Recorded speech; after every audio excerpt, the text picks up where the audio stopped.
How we look? I mean, I already messed up and I forgot to put the little thing on. So here we are. we're live. Are we live? Are we live? What do you think? I mean, you look very fancy. I know. I'm wearing my PJs and a sweatshirt.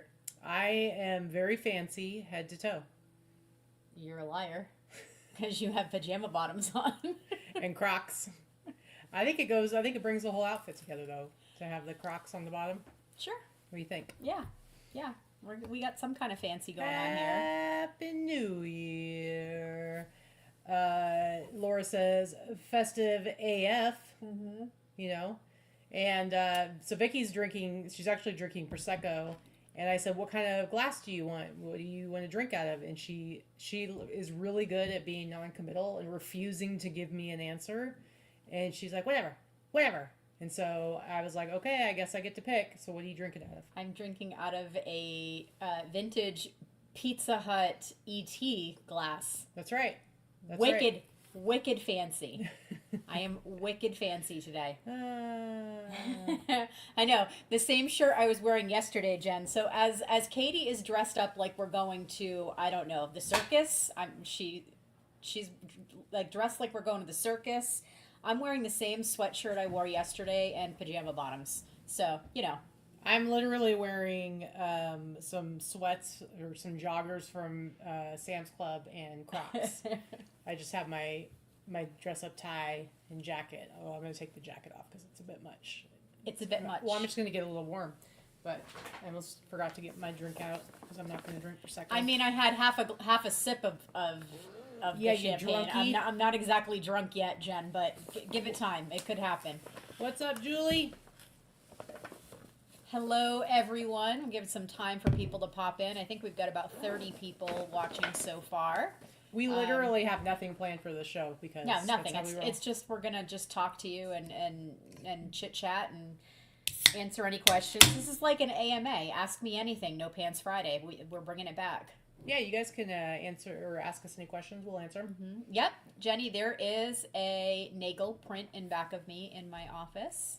Mm-hmm. It is a vintage Nagel from the 80s. It's from an art. It was art studio, art store, or something. Not just a poster. It was framed, but the frame was broken. So there we go. Yeah.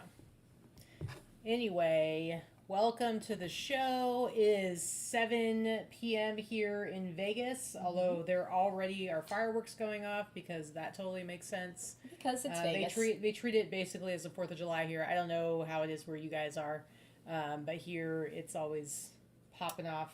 Yeah, this is like one of the biggest holidays of the year. Las Vegas is a very, very popular destination for New Year's Eve. Oh, thanks. We have no desire to go out in it because it is a hot mess. Just not happening. Yeah. Lots of traffic, lots of people, lots of crazy. Tommy's here. Tommy took his pants off at 9 o'clock this morning, so he definitely has no pants on. Yep, jacket's coming off. Jacket's coming off. Yeah, it's too much. Jody's home tonight too. If she's popping in, I would have had you come over here and you should be over here hanging out with us. Drink some prosecco in your PJs with us. Yeah. We got Liz. We got all kinds of people up in here. See, this is just what happens when you're over a certain age. You just don't want to go out on New Year's Eve. Mm-hmm. And I'm pretty happy we're doing this early. If we go for the next couple of hours, we'll ring in the new year with our East Coast friends, and then we can go to bed early because I'm not staying up to midnight. I don't think you really have a choice because it is going to go crazy. Even if you fall asleep before midnight, you will wake up at midnight because will be explosions. The dogs will be barking. That's true. It will be out of control. Right, fine. I'm just saying, we might as well stay up because it's not like you're going to be sleeping well. And we got Jay in the chat, flipping Jay Bird. Nice to see everyone. Hello. Oh, Eclectic Element. I've been so sick since before Christmas. Can't make it to family game night. Oh, man. You know, here's the thing. We are I'm generally always sick this time of the year. I have no idea why, but last year I was sick as a dog. We actually canceled Christmas. We didn't even do anything. I was in bed for Christmas. So this is the first year I'm not sick around the holiday that I can remember for a while. So this is pretty good. I'm psyched to not be sick. Oh no, Jody hurt her neck at work. Oh no. No. Well, hopefully you're not too uncomfortable right now. And they better be paying you lots and lots of money because you're hurt. That's what I say. Yep, Jenny has the nagels that I gave you, that I gave her. So that's right. You have them hanging. You have at least one hanging in the house. Are they in the bedroom? I think. Ooh, that's an inappropriate conversation to be having right now. It's Jenny. Anyway, yeah, we're pretty boring. Pretty boring old people here. Oh, we've got 50 people watching now. 50 people? We've got 50 friends that are just as boring as us that have nothing better to do on New Year's Eve. So Eclectic Element, they have family game night. What about everybody else? When you were a kid, what kind of traditions or what kind of stuff did you do for New Year's? Or did you do anything for New Year's when you were a kid? Do you remember? What did you do? Absolutely nothing. We were not allowed to stay awake. What? Here's the thing. I haven't lived at home since I was 14, and that's about the age that I was allowed to stay awake till midnight. So okay, normally I was not allowed to stay awake until midnight. Although to be fair, listen, my dad was pretty strict. My mom was the cool mom, and my dad was like the strict, annoying person, kind of controlling a-hole. But my mom was super cool. She was always lots of fun. She was a great mom, and but once they went to bed, they never like policed us. Like there were many a time that I stayed up all night reading books and stuff like that. We'd go to bed and the lights would go off, and then they'd go to bed, and then whatever, we could do whatever we wanted. But my parents were, my mom actually. My parents got divorced when I was 10. So from like 10 to 14, I lived with my mom, and then I was in group homes and emancipated as a teenager and stuff. But like 10 to 14, my mom was strict. Like I didn't get to do anything. I didn't get to do anything. I'm just saying when we were home and our parents went to bed, they weren't like making sure that we were asleep in bed. So that they didn't really like get weird on us around that. But when it comes to New Year's Eve, even when I was really little, we got to stay up late. I don't remember what my dad was doing. Did you do the banging the pots and pans thing? I'm telling the Genie story. What the heck? I just ruined. What the heck? Here, let me just say what it is really fast so that you can't actually tell your story. You are a jerk. I see divorce coming in 2025. That's so rude. rude. Why would you do that to me? Anyway, I don't even remember my dad being around. He was, but the good memories are I only remember my mom. So sorry, Tom. But and so I remember we would stay up until midnight, and at midnight we would have pots and pans and spoons, and we would open the front door and go on our porch and beat the pots and pans with the spoons really loud. And that actually is a tradition. I remember like looking it up at some point, and it's not specific to necessarily like one country or one culture. There's multiple places where that is a thing. But you are very rude. I wasn't trying to. Like, oh yes, you were, because you said it real fast. You're like, oh, is this where you're gonna say blah blah blah blah blah? Oh yeah. Such a jerk. Anyway. So I see Sonia and Corey are watching us from Corey's couch.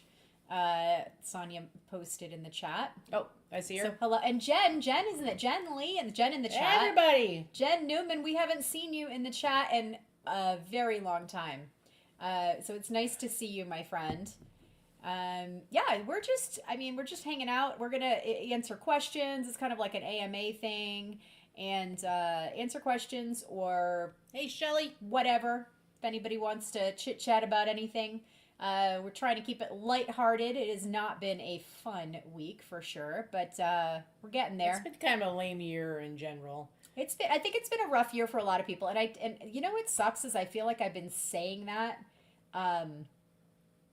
Almost every year. So we did the show last year at the same time. We did this New Year's Eve last year. We did it a couple of years ago. We've done this, I think, 3 or 4 times on New Year's Eve. We've done our show. Yeah. Just because we don't do anything. And it's nice to spend some time with some friends and our stranger friends. Mm-hmm. But yeah, this has been a tough year, and it was a tough end of the year. So and next year is kind of shaping up to be a tough year too. So I don't know. I feel like you get to a certain age, and that's just the way it is. And you got to take the hits. You got to take the hits, but you also got to take the joy when it comes around, and just appreciate every day. But yeah, so I wasn't the only one who banged pots and pans. No, you were not. You were not. I can see other people bang pots and pans. I've never heard of that. That's not a thing that we did. But I'm kind of with Tommy. Like, I used to go out every New Year's Eve honestly, until I moved here. I used to go out. We did game night a few times with friends back home. We would do like game night on New Year's Eve, stay in, but it would be like an inside, like a party-ish atmosphere with friends, 2 or 4 friends, and we'd do game night and have some cocktails and stuff. But I was always doing something until I moved to Vegas and realized that Vegas is a shit show on New Year's Eve, and there was no way I wanted to go out. And I've actually gone out twice. It's like who wants to go out? It's crazy. And the thing is, Vegas drivers are already terrible. They're even worse on a night like tonight. It's gonna be a lot of people drunk driving. I know that the cops are in full force for busting drunk drivers, but it's not a very safe night to be out on the road. No. And we've got 3 dogs, and it is gonna get super loud here. So I don't know. Last year Dom came to hang out. Dom came to party on in Vegas for New Year's Eve, and then we picked her up. The next day. New Year's Day and hung out for a couple of days. But yeah, I know, right? It's been almost 5 years since 2020. I feel like nobody's been the same since then, right? It kind of messed up a lot of people and a lot of businesses and a lot of things. So I think that the last few years have been us trying to figure out what the hell's going on in life. Yeah, it's true. But as you get older, all the things change. Like the kids grow up, and then if you have kids, they grow up, they move out, they have their own lives, all that kind of thing. Parents start passing away. Friends start passing away. Parents start to pass away, and we're taking care of aging parents at this age, and then couples split up. Which I mean, even if you're in a relationship and everything's fine, that's great. But you know how it is when you have groups of friends and couples split up. It kind of fractures everything and that's happened. It's happened quite a bit. I think the last few years that we've had friends of ours split up and stuff like that, and it just kind of throws everything off, and it's sad and I mean, it happens. It happens. So I don't know. I'm just happier sitting at home. Absolutely. I like to be home. I've never, when it comes to New Year's Eve, I've never been. It's never been a holiday where I was like, I need to go out. But I have always liked it as a holiday. But the only thing that matters to me is that I'm like with whoever is important to me, and so it's like as long as like we're together and we're just hanging out at home, that can be like watching movies. It can be doing anything. It's I don't know. It's just kind of it's like nothing really has to be happening. It's just kind of a symbolic holiday, Although it's like this is like probably the first year in I don't know how long for either one of us that we're not like, oh, we should try and lose some weight this year. This is the first year. You're not like, although we do need to get into the gym. I will say that. Sorry, I'm just rolling up my sleeves. We did, Liz, I went to a big party at my friend Chris's house, 1999. That was a big one. Remember everybody thought that everything was all the computers in the world was going to crash for the year 2000. So we did that. Like I said, I've only been out twice since I've been here. So the first time was, I think I just saw it I think it was 8 years ago. We went to the very last night that the Hard Rock, the original Hard Rock was open, Hard Rock. Yeah. And we closed down the Hard Rock, and that was mediocre at best. Just like overpriced, over full of people, and whatever. And then the last time we went out on New Year's Eve was our first New Year's Eve together. So the picture actually from the show was 2017. But the thing is, here's the thing. That was actually fun because A, it was at a bar right down the street from our house. So we only had to drive like 2 minutes to get there. Yep. B, it was where our friend was bartending. And so we were there with our friends. Friend was bartending and it was busy, but it just made it's like we didn't have to drive 20 minutes to try to figure out the strip and everything. It was very easy to get to and it was fun. Mm-hmm. But I need to acknowledge what Shelly said. Oh, Katie hates that movie. Tonight, she's just gonna like everything I have to say. She's just gonna say it first so I can't say it. Yeah, I actually think, I'm sorry, I don't know if anyone agrees with me because most people love this movie. I think Love Actually is a terrible movie about terrible people. I'm sorry, I said it. And I'm not sorry. All right. Chuck Van Pelt in the house. What? With Mr. Chuck Van Pelt. Happy New Year's from the Pacific Northwest. Happy New Year to you and your fam, Chuck. Is it cold in Portland right now? It must be. And I see Barb's in the chat. I haven't seen Barb in the chat in a while. Howdy, howdy, howdy. Hello. I want some guacamole. I know. We need to go to the gym. We do have a new one that's being built like even closer than our other one, so maybe we'll actually make it to there at some point. Not anytime in the first month or so, because that's when it's going to be the most crazy. Yeah, no. Everybody's yeah. Oh, you've never seen it before. Okay, I apologize, Shelly. I would say more people love that movie. I actually really like it too. More people love that movie than don't. I just am very I just have very strong feelings that I feel like none of the characters are likable, and there are many bad choices made, and it made me mad. So it made you mad. But a lot of people loved it. Yeah, so Danny says she likes it too. I mean, I like the movie. I haven't seen it in a long time, but I did like it. Horrible, bad people. Allison in the chat there. Allison! We just chatted with Allison yesterday. Yeah, Chuck, did you find anything good at the bins? That's what I want to know. Vicky found some good stuff at the bins I went to the bins today too. I did pretty well. I got a couple of vintage Daisy Kingdom dresses and stuff. Mm-hmm. So I did pretty well. Yes, you did. Allison in the chat. BDT. Okay, here's another question for you in the chat. What is the very first Christmas present you ever remember receiving? Oh my goodness. Do you remember your very first? I do. Not when you were 1 year old probably, but. No, but I remember there's actually a picture that I shared on social media earlier this week with me with Santa when I was about 3. Hold on 1 second. You found Cutco knives at the bins? They don't even put knives in our bins. Was it a whole set? Did it come with a block, or was it just some loose knives hanging around? Somebody posted on Reddit. It was like at the bins. It was one bin that was just all the knifey things. It was like all the sharp stuff. Just be stabbing. They don't. I mean, that's like stabby. Crazy. Okay, sorry. Go back to your story. Okay, so I remember Santa. I was about 3 in that picture, maybe 2.5, because my birthday's in June, so I was probably 2.5. I was either 2.5 or 3.5. And I remember that gift. I remember that picture, that Christmas party. It was my dad's company Christmas party. And Santa Claus had a really dark gray beard, and I remember asking why his beard wasn't white. But I also remember that he gave me a Holly Hobby tea set, and I didn't want it because I thought Holly Hobby was stupid. But I also remember that same Christmas, I got a big plastic toy chest, and I know that there's a picture of it somewhere. I got a big plastic toy chest that was shaped like a basset hound, and It was big enough that I used to go in it. I used to climb in it and sit in it and play with my toys inside it. Mm-hmm. It was like this hollow plastic shaped. It looked like a dog. So yeah, I was born in 75, so this was probably like 78-ish. Those are the 2 presents, the earliest presents I can remember.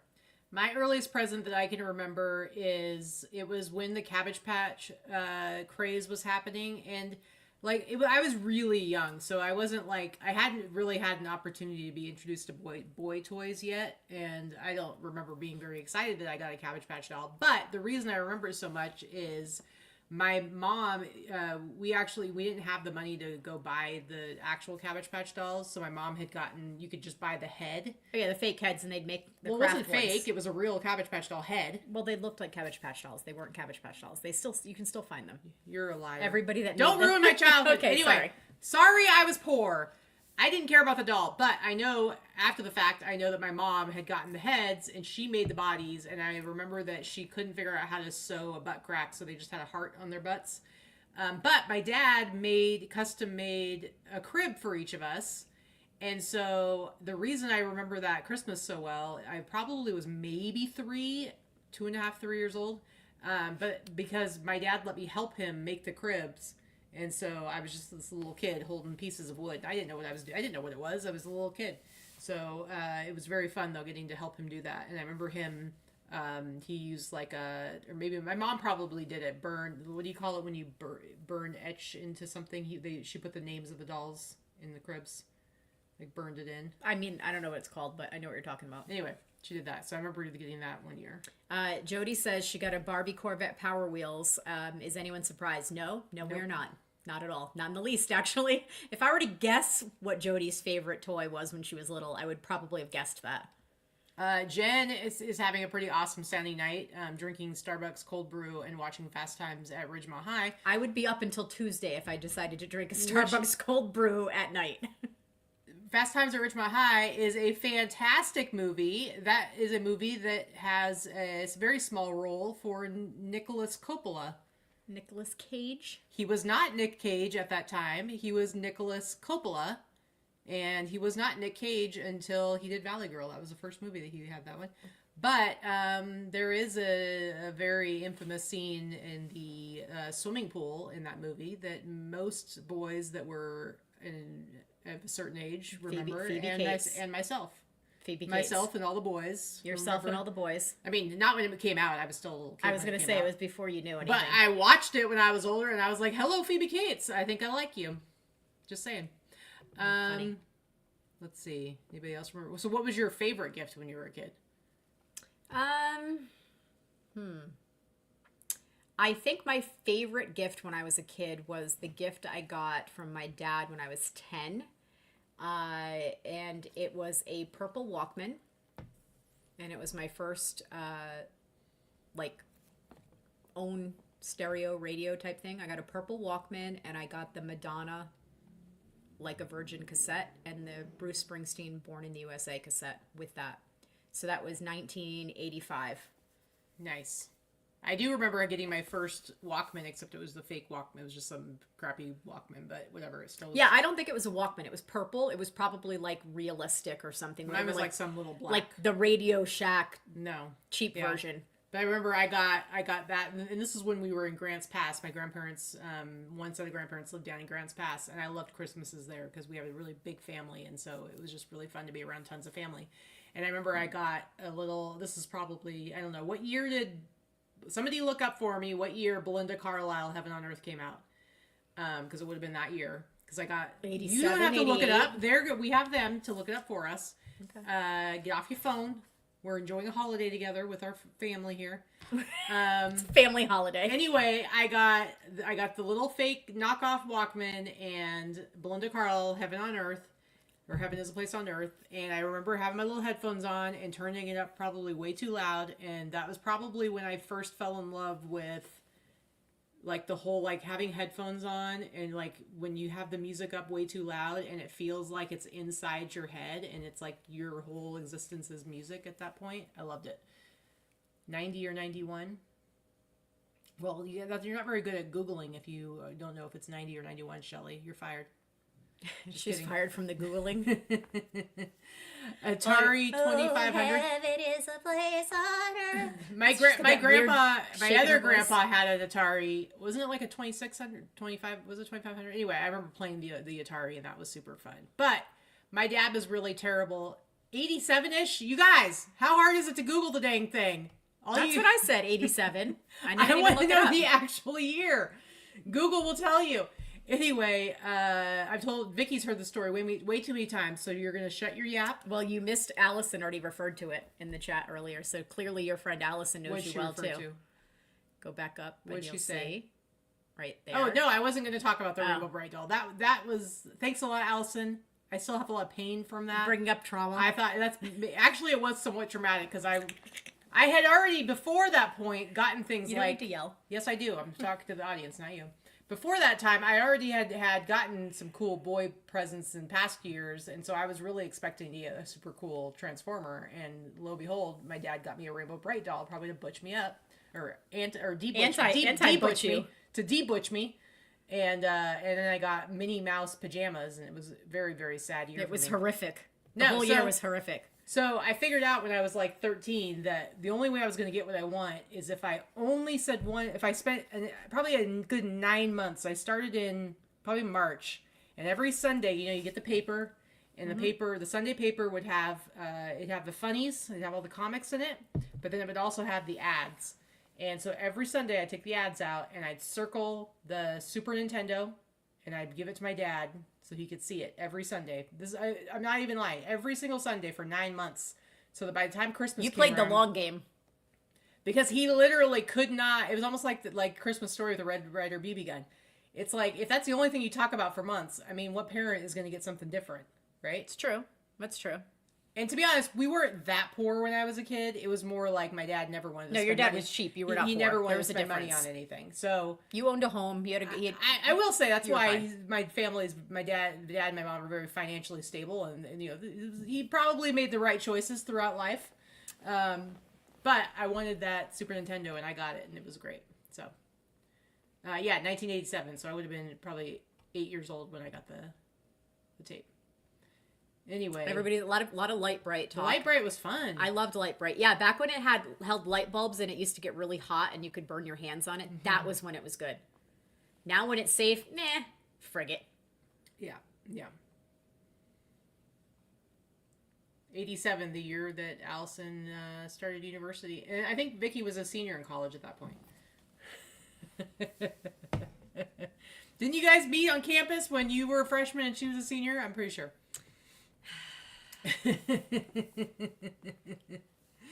You're awful. Oh, we had jarts. We had jarts for sure, Shelly. Lawn darts. I remember playing with those in the backyard with my brother. Mm-hmm. And bad idea. Yeah, probably was. It's just like shooting guns in the air. You know those things got to come down at some point, and you don't want to mess around with that. The only thing I can say about it is that my brother was probably like 3 and could barely throw them because if you remember, they were weighted, so they were pretty heavy. And so they it were would hard. come down just enough to stick in his skull. Right. They were hard to Not throw penetrate. for little kids. But on the other hand, he was also very limber and would run fast, so I couldn't quite get him with them either. So Yeah, you probably didn't have very good aim either. I probably didn't. I was like 7 or 8. Not to say I do. I've always been very athletic, but when it comes to any kind of aim or accuracy, not so good. Not No, so good. not so much. No, like I'm terrible at frisbee. Yeah, I can't. Horrible. I can't frisbee. I can't. The only thing I was ever good at was cheerleading. I Yeah. was a good cheerleader. with your skirt down to your shins. It did go to the knees. I was a CYO cheerleader, so I cheered for the Catholic Youth Organization in my CYO school, CYO team, and I cheered from 2nd grade until my senior year in high school, and then I was also a coach from all through high school, and then after high school I was a coach. I coached the little kids, but we would win. We would win states and New England competitions every single year, but because it was CYO, we had rules. You obviously wore your little lollipop pants, you know, the colored underwear that goes over your underwear, that goes under a skirt when you're a cheerleader. Well, when you're a high school cheerleader or a college cheerleader, those skirts barely cover your butt, right? That's the whole point. They're supposed to be sexy, which is weird when you think about it because it's usually young kids. I was a CYO cheerleader, so we had to wear skirts to our knees. Our cheerleading skirts were the same cheerleading skirts everyone else wore, but like 6 inches longer. And you couldn't do any of the crazy stuff. We couldn't do the crazy basket tosses because we had cement floors in our gym, and that was why. We couldn't go higher than a 3-tier pyramid, and we couldn't do basket tosses. All right, Barbara, did anyone get stabbed with them when you played with the jarts? Anyone get stabbed? Yeah, I want to know. We want to know, were there any stabbings? Were there inadvertent stabbings? Did anyone lose an eye? Did we know anyone that lost an eye, actually? Did you say that lose deny? Lose. You tried to just skate right on past that. I heard it. Jody, that does not surprise me that you were a cheerleader. You emulate cheerleader. People are generally surprised when they hear I was a cheerleader because I don't really fit that mold well. All right, guys, this is basically an AMA, so if you want to ask us any questions you want to ask us, it doesn't have to be in any way selling related. It can be anything. Who in the chat is coming to the Boss Reseller Remix? I already know a few of you that have purchased tickets. We do see all the tickets and purchases as they come through. At least Katie does. That's not a very good AMA for us, though. No, I'm asking them. They just flipped it around, man. I did. What are we most looking forward to in 2025?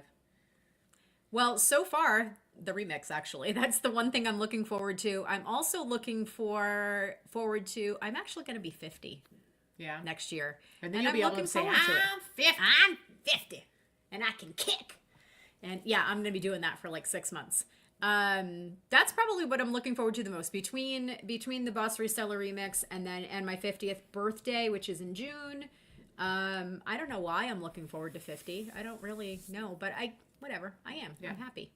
I'm looking forward to 50. But I'm a Cheerleader is a good movie, and also I would like to point out I also know Victoria, exactly why you're both Victoria saying that. is a very big Melissa Etheridge fan as well. Yep. So just saying, the signs were all there, guys. That's all I'm saying.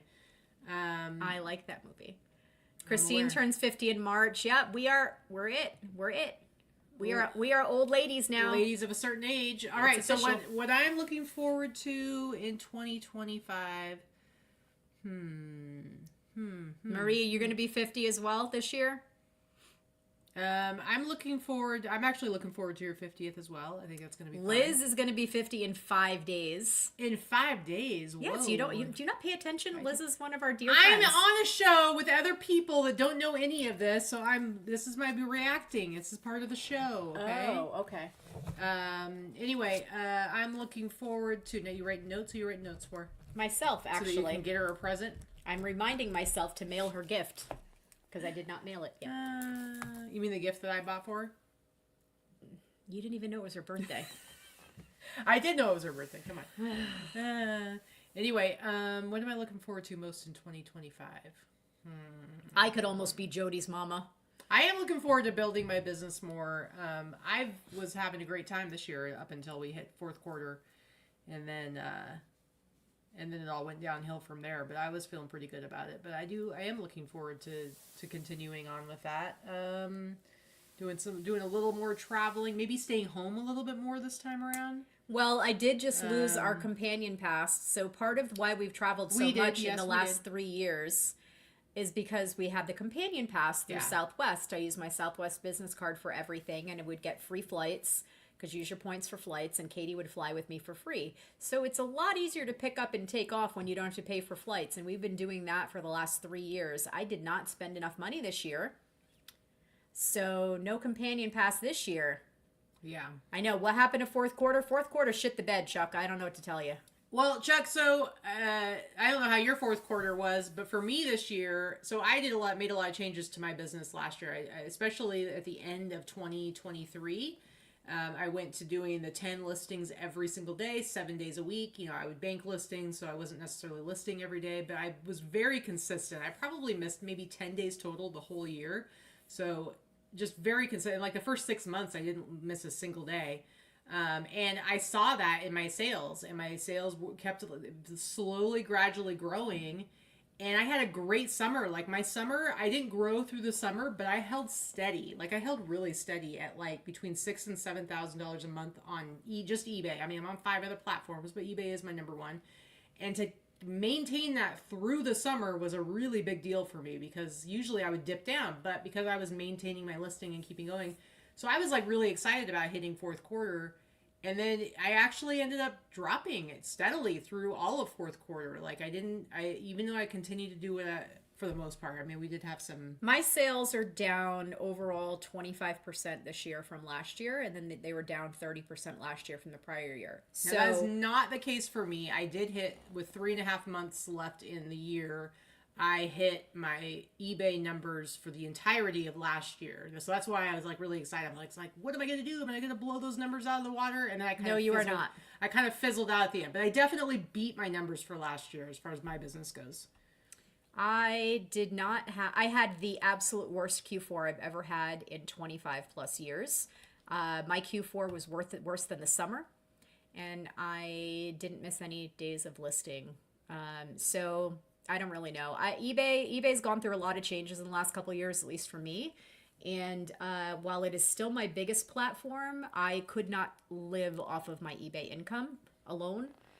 So I need to make some drastic changes in the coming year. And this is the first time I've actually ever said that this is the... Well, I know that you're not going to talk about it here and now, but I know that you've got something that you're potentially going to be working on this year, and I'm going to be pushing you and encouraging you, something stepping outside of your comfort zone. Mm-hmm. And I'm going to be pushing you to do that. But I want to acknowledge Shelly had her best Q4 ever.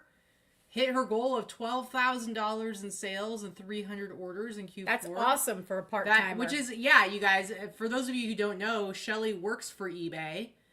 She's full-time at eBay, and you know, being able to do 12,000 in sales in fourth quarter is huge.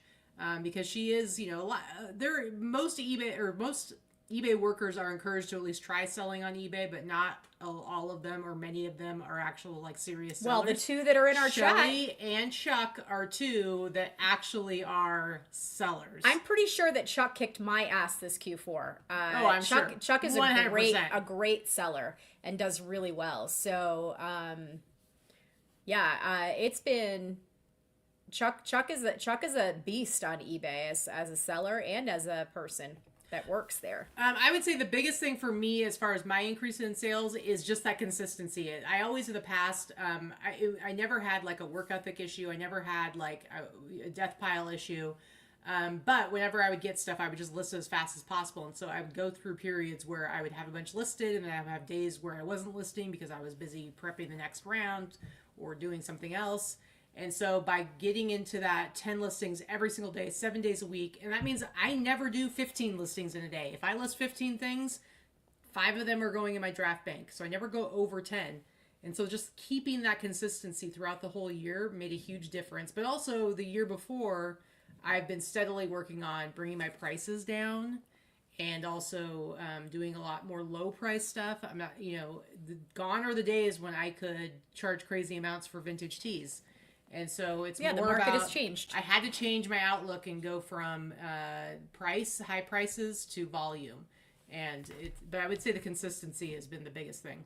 Yeah, I've been consistent. I actually never had an issue with consistency because I've always had someone helping me list. But you didn't do 7 days a week, 365 days a year. I did most of it. I mean, this year I did for sure. And prior to that, I didn't always. Some days I would do 25 listings in one day and then not do anything for 2 days. So right, that's what I'm saying. Yeah, that's the difference. It has not helped me. I know. All I'm saying. I'm aware. Me being more consistent or more steadily consistent has not helped me, but I've always listed anywhere from 75 to 100 plus items a week every week. I'm just not selling that. So it is what it is. The market has changed. I'm not sure that eBay will ever be back to where it once was as far as being the only beast in the room. I know that some of the other platforms are struggling. However, eBay is always 4 to 5 years behind in technology, and it is what it is. If they ever get their live selling actually going where anyone can actually do live selling and you can do actual bidding and things like that, I think that would be great when there are more people allowed to onboard. As of now, it's not there yet. So they're already 3-4 years behind the other live selling platforms. See, and Chuck did very well too. Yeah. But Chuck, we sell in very different categories. And so for me, I think the other thing that probably sets me apart from Vikki is that I am even more niche down to where I'm mostly just selling t-shirts. So I think that with consistency, with the right price point, a seller like me has the capability to grow and to build that business. And I think that with Vikki, there's a lot more nuance that needs to go into it to figure out what's going to kick hers back alive. But you're selling some, cool stuff like cameras and things like that I think are going to do better during fourth quarter. I used to have the clothes that I sell used to be great during fourth quarter, but that's just changed over the last couple of years. So there's a lot of questions in here. So am I going to be changing what I sell or how I sell or how I source? I'm not changing how I source because I already source very inexpensively, and there's the inventory is plentiful. However, a couple of things I'm going to be doing is a lot more. I'm taking on more consignment. I'm going back to my roots. I started in consignment. I still won't take low-end consignment, but I am accepting referral-based high-end consignment clients, and that's new for me. I used to deter any consignment in the last 10 years or so because it just wasn't necessary, but now I'll do it. It has to be good prices. Chuck, I never sell anything for less than $15 or $20, so I get that. Sometimes it's people, you just got to list what you got to list, right? But I've realized with the type of sell-through rate and things like that it's never really worth it for me to list things Kristen says she got that cheap. 3 things listed today. Got to count the little ones sometimes. Yeah, that's been like the hardest thing for me. Like I did so well for like the first half of this year, getting my 10 every single day without fail. And I've been able to keep up with it pretty well. But then like this weekend, I needed to put away inventory. I hadn't put away inventory since June. So I still had it organized. I still knew where everything was, but I had these stacks of listed t-shirts that just went on forever. Hundreds of t-shirts. And it was like it ended up being a 3-day project. And so I had some stuff banked, but then like yesterday I ended 10 items, did sell similar, completely changed the pictures, completely changed the titles, but didn't actually have anything new to put up. And then today I did 7 new listings. So. Let's see there. So as far as like sources, changing what I source and what I source and what I sell, I mean, I already sell in multiple categories. I'm not very niched. I'm not a niche seller unless you count the fact that I do probably 70%. I would say that's my niche. 70% of what I sell is vintage women's and vintage men's clothing. So, that is niched, but I do also sell a lot of hard goods and linens, and I'll sell anything that'll make a buck, to be honest with you. And then, Shelly, we stole that from that is from Tech and Sports, but I appreciate the nod. But that was definitely from. But it's definitely a mantra to repeat over and over and over. Here's the problem: we were spoiled when I started selling. End of 2015, beginning 2016, my business just steadily went up, and then I got better. I didn't start out in vintage, but like as I got into vintage, I got better and better and better. Was able to source great stuff. Was able to charge more and make more. And then 2020 happened, and then it was out of control. And then so I was able to ask for these really high prices. So it was really difficult to change direction and finally be like, I can't get that kind of money anymore, and I have to be okay with getting only some of the money all the time. Let's see, Spirit Junkie, do you think where you live is lowering your profitability? No, actually. We live in one of the best sourcing meccas in the country. And we don't pay a lot for our inventory. Neither one of us do. So we actually, and it's great inventory. So there are certain things that are hard to come by. A lot of vintage collectibles and things like that are not as plentiful here because where we live in Las Vegas, if you don't know. But because where we live, there's not a lot of vintage or old homes or old people that live here. So when people live here, they're usually, everyone that lives here is from somewhere else. There's not very few native Las Vegians, but they come from other places, and by the time they come here, they've usually offloaded all of their older items or their household collectibles or grandma's old things or what have you. So that is kind of the only downside. When I lived in New England, I actually paid a little bit more for my items, but I was able to find a lot more antiques and collectibles then that I haven't been able to find as much here. So that's a big difference. But I changed that when I moved here. So like I've lived here for 12 years, and 12 years ago, I had never sold clothing in my life. I hated clothing. So 12 years ago, I switched my entire business model from antiques and collectibles because there are no antiques out here, or they're very few and far between. And then when you do find them, they're generally priced at full retail because we have so few estate sales and estate sale companies. They price everything stupid high. But in general, our inventory here is very plentiful, and most of the people at the bins, so to speak. I go to the bins a lot. We have a great bins. We have a great bins, but most of the people that go to the bins do not want what I want. So I have very little competition. Katy has a lot. I do, but there's still a lot of great stuff that I will grab that other people won't grab, and it'll end up being stuff that sells for quite a bit. And it's like I haven't been to the bins in a few weeks because I had so much inventory backed up. I'm gonna need to go sometime in the near future. But what I love about here is that I can be like, all right, this week I really need to pick up stuff. And I can go to the bins every day for a week and be set for a month or 2 months because there's just so much. When I used to go to the bins, when I first started going to the bins again here in Vegas, I was still stuck in that, like, I only want vintage mentality. And so I would have a hard time getting enough stuff. Like, I don't know if you guys remember when Vicky went out of town and I was like, I'm going to do the bins every day, and every day I'm going to list 10 things, whatever. I was like having a hard time sometimes even getting those 10 things. Well, now that I've kind of changed like what I'm willing to pick up because I'm willing to do lower price points, I'm making really good money on just like basic used graphic t-shirts, and I can find those like to no end at the bins. It's almost every time I go, I have like a overflowing IKEA bag filled with stuff in just like 90 minutes. Like we have endless amounts of things here. Barbara, I'd like to see how it goes for you if you start going to the bins in Dallas. We really like the favorite. Dallas bins. We like them a lot. And you know what? I don't know if you've been to those bins yet, Barbara, but what I think you'll really appreciate about those bins is they're probably like 3-4 times bigger than the Vegas bins. And so they're not as crazy. And because there's so many bins, like in Vegas, it's like, they're only opening this section and then they go back and forth between the two sides. And so it can get kind of crazy. And I feel like in Dallas, there's just so much to go through. You can't possibly get through all of it. That I feel like there's a lot more room to kind of move around and not be in people's way and not have them be in your way. What do you think? Yeah, I really liked it there. Like, I feel like, I'm saying for Barbara in particular, she's not going to be wanting to jump in on a new bin and be fighting with people. Yeah.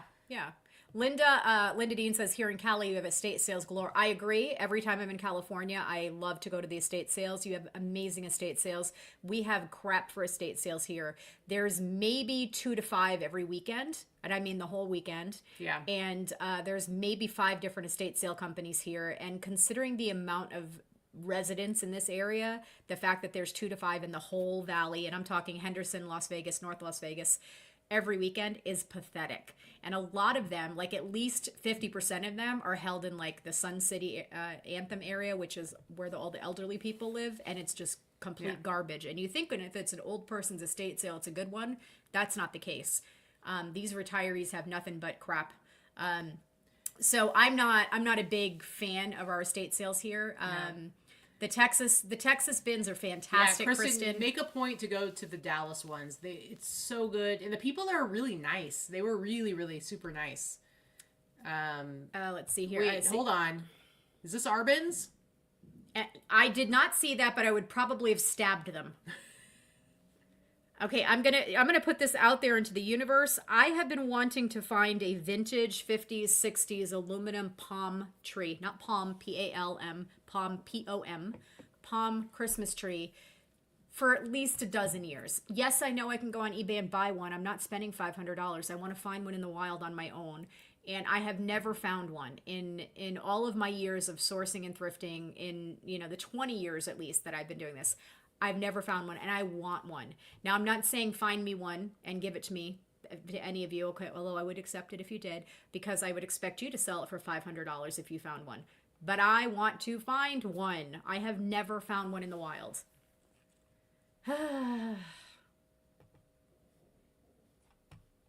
That's true. That's true. Ran into you at an estate sale.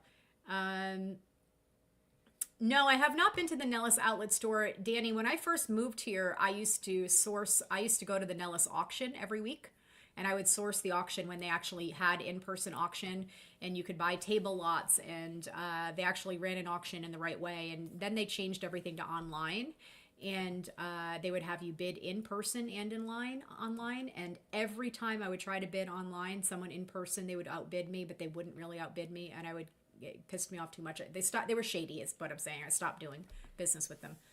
I bet Midmont Marion has found 20 of them in Colorado. Oh my goodness, it's funny. All right, any other questions? Who's got another question for us? Look at my little tie. Look at my cute little tie. It's a little crooked. It is a little crooked. See, I have a little mini palm. If you look right there, that is a vintage.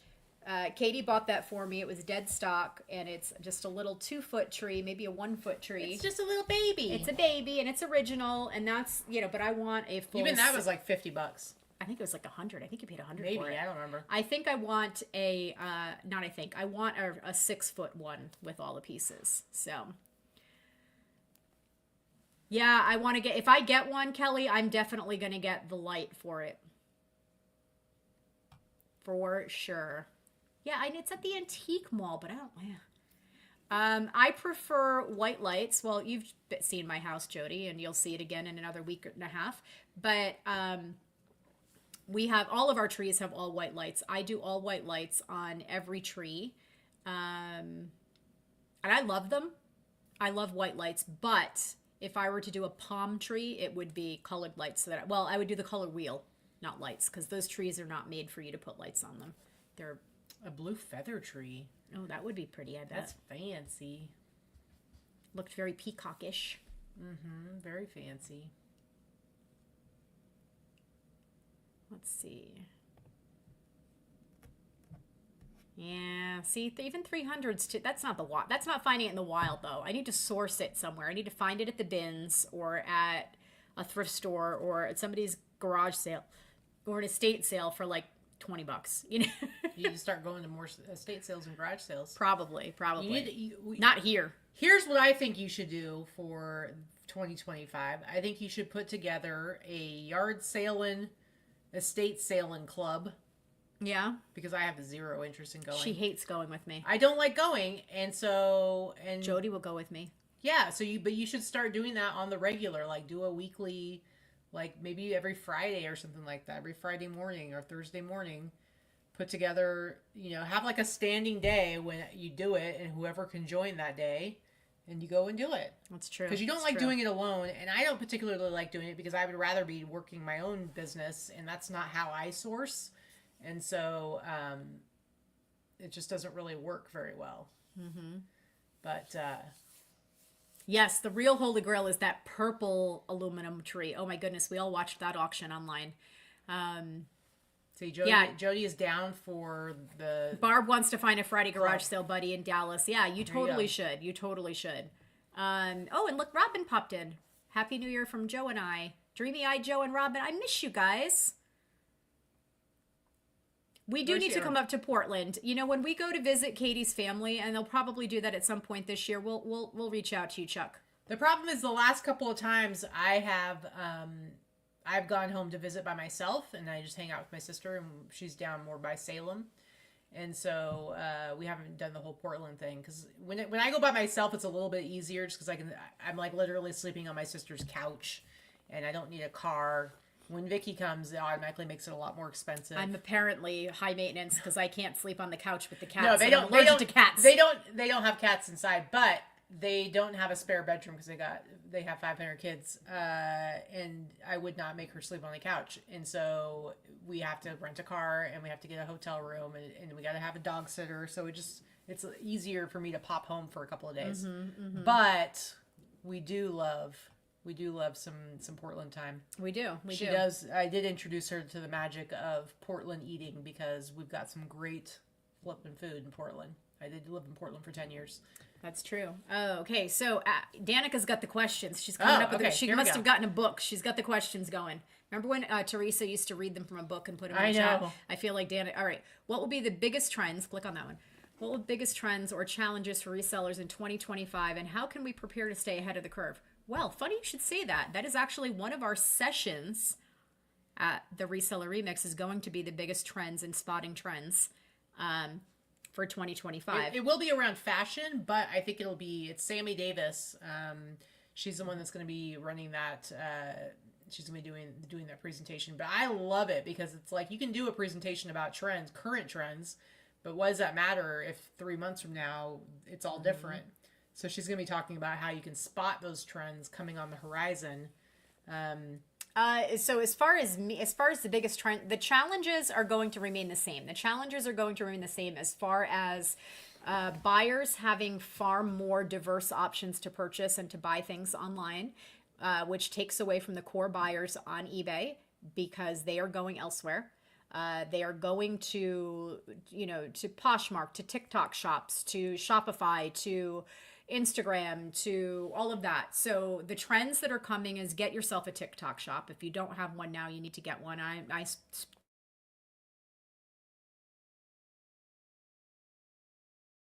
talking of need to, because TikTok's not going anywhere. I don't care what the threats are. They're going to come up with some kind of thing. It's not going anywhere. You need to have the ability to market yourself and market your businesses somehow. And it needs to be through social media because people buying it on stagnant websites is a thing of the past. And I realize we're always going to have those core buyers, but you need to take advantage of the buyers that are jumping ship and not shopping at eBay or Amazon or Etsy. And you need to find and figure out how to get your things out into the TikTok shops. And I'm not a specialist at this. Obviously, I don't even do it myself, but I need to get on top of that. Liz hates TikTok shops. I agree, but I don't follow anyone on. So like Liz constantly sends me messages on TikTok. I have a TikTok account, but I never look at it. Mm-hmm. I never look at the messages. I don't reply to them. I use it just to watch crap. But I think, you have to do that. Linda Dean. So the whole saying when it comes to, at least for eBay especially, there's no such thing as no returns. There really isn't. There's pretty much no reason to ever have your store set up with no returns. And here's the reason why. When you have returns, it helps you in your placement in the search. eBay likes it. It makes them happy. And the reality is, if a buyer wants to return something, there's all they have to number choose of ways. is All they have to do item is say is not described. So it really doesn't serve any real purpose to have no returns. You're better off just saying you have returns and just dealing with it.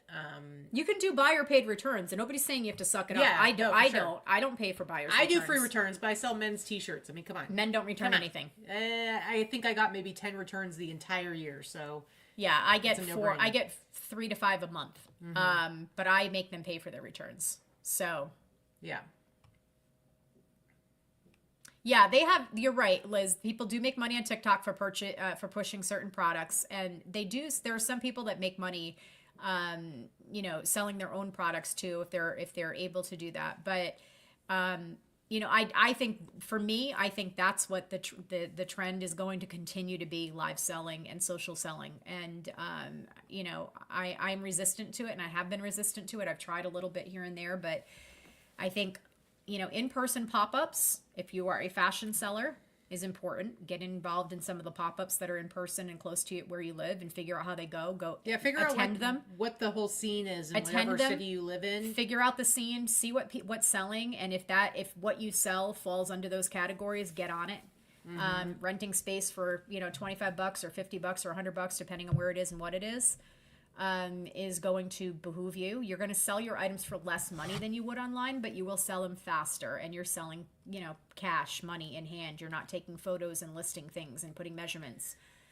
So I think there needs to be, those are things that I'm looking into doing a little bit more of this year as well. Like I have to. I tried my first pop-up this year, and it was not the market for me. We all know how that went, or those of you that follow us know how it went. I didn't sell a damn thing. I think your top secret thing that you've talked about doing that I will be bugging you about is what is really going to help you out this year. But we can't talk about it right now because it's only an idea, and it's not something to be talked about publicly yet. You're like, what my are you idea with about? Trish? Well, yeah, but we're not talking about it. Sorry. Jeez. Yeah, you guys, you're foot modeling. God. Yes. Foot modeling. Feetfinder.com. That's how I'm making my money this year. Jill, hi, Jill. What's happening over there in Utah? Nice to see you. All right. Any other questions? Let's see. We're an hour in already, so we've got an hour to go. An hour and one beer. How's your drink? Do you need to be topped off? No, I'm pathetic. My cheeks are red already, though. Somehow I've had like That's called blush. 4 sips of no, my cheeks are hot. 4 sips of Prosecco, and woo, here we go. Hey.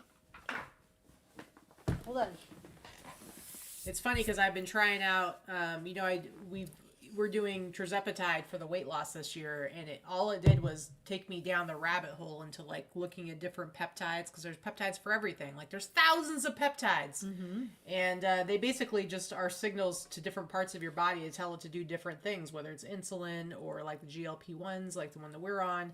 There's a million other peptides, and there's collagen, hormones. Collagen's a peptide, hormones, yeah.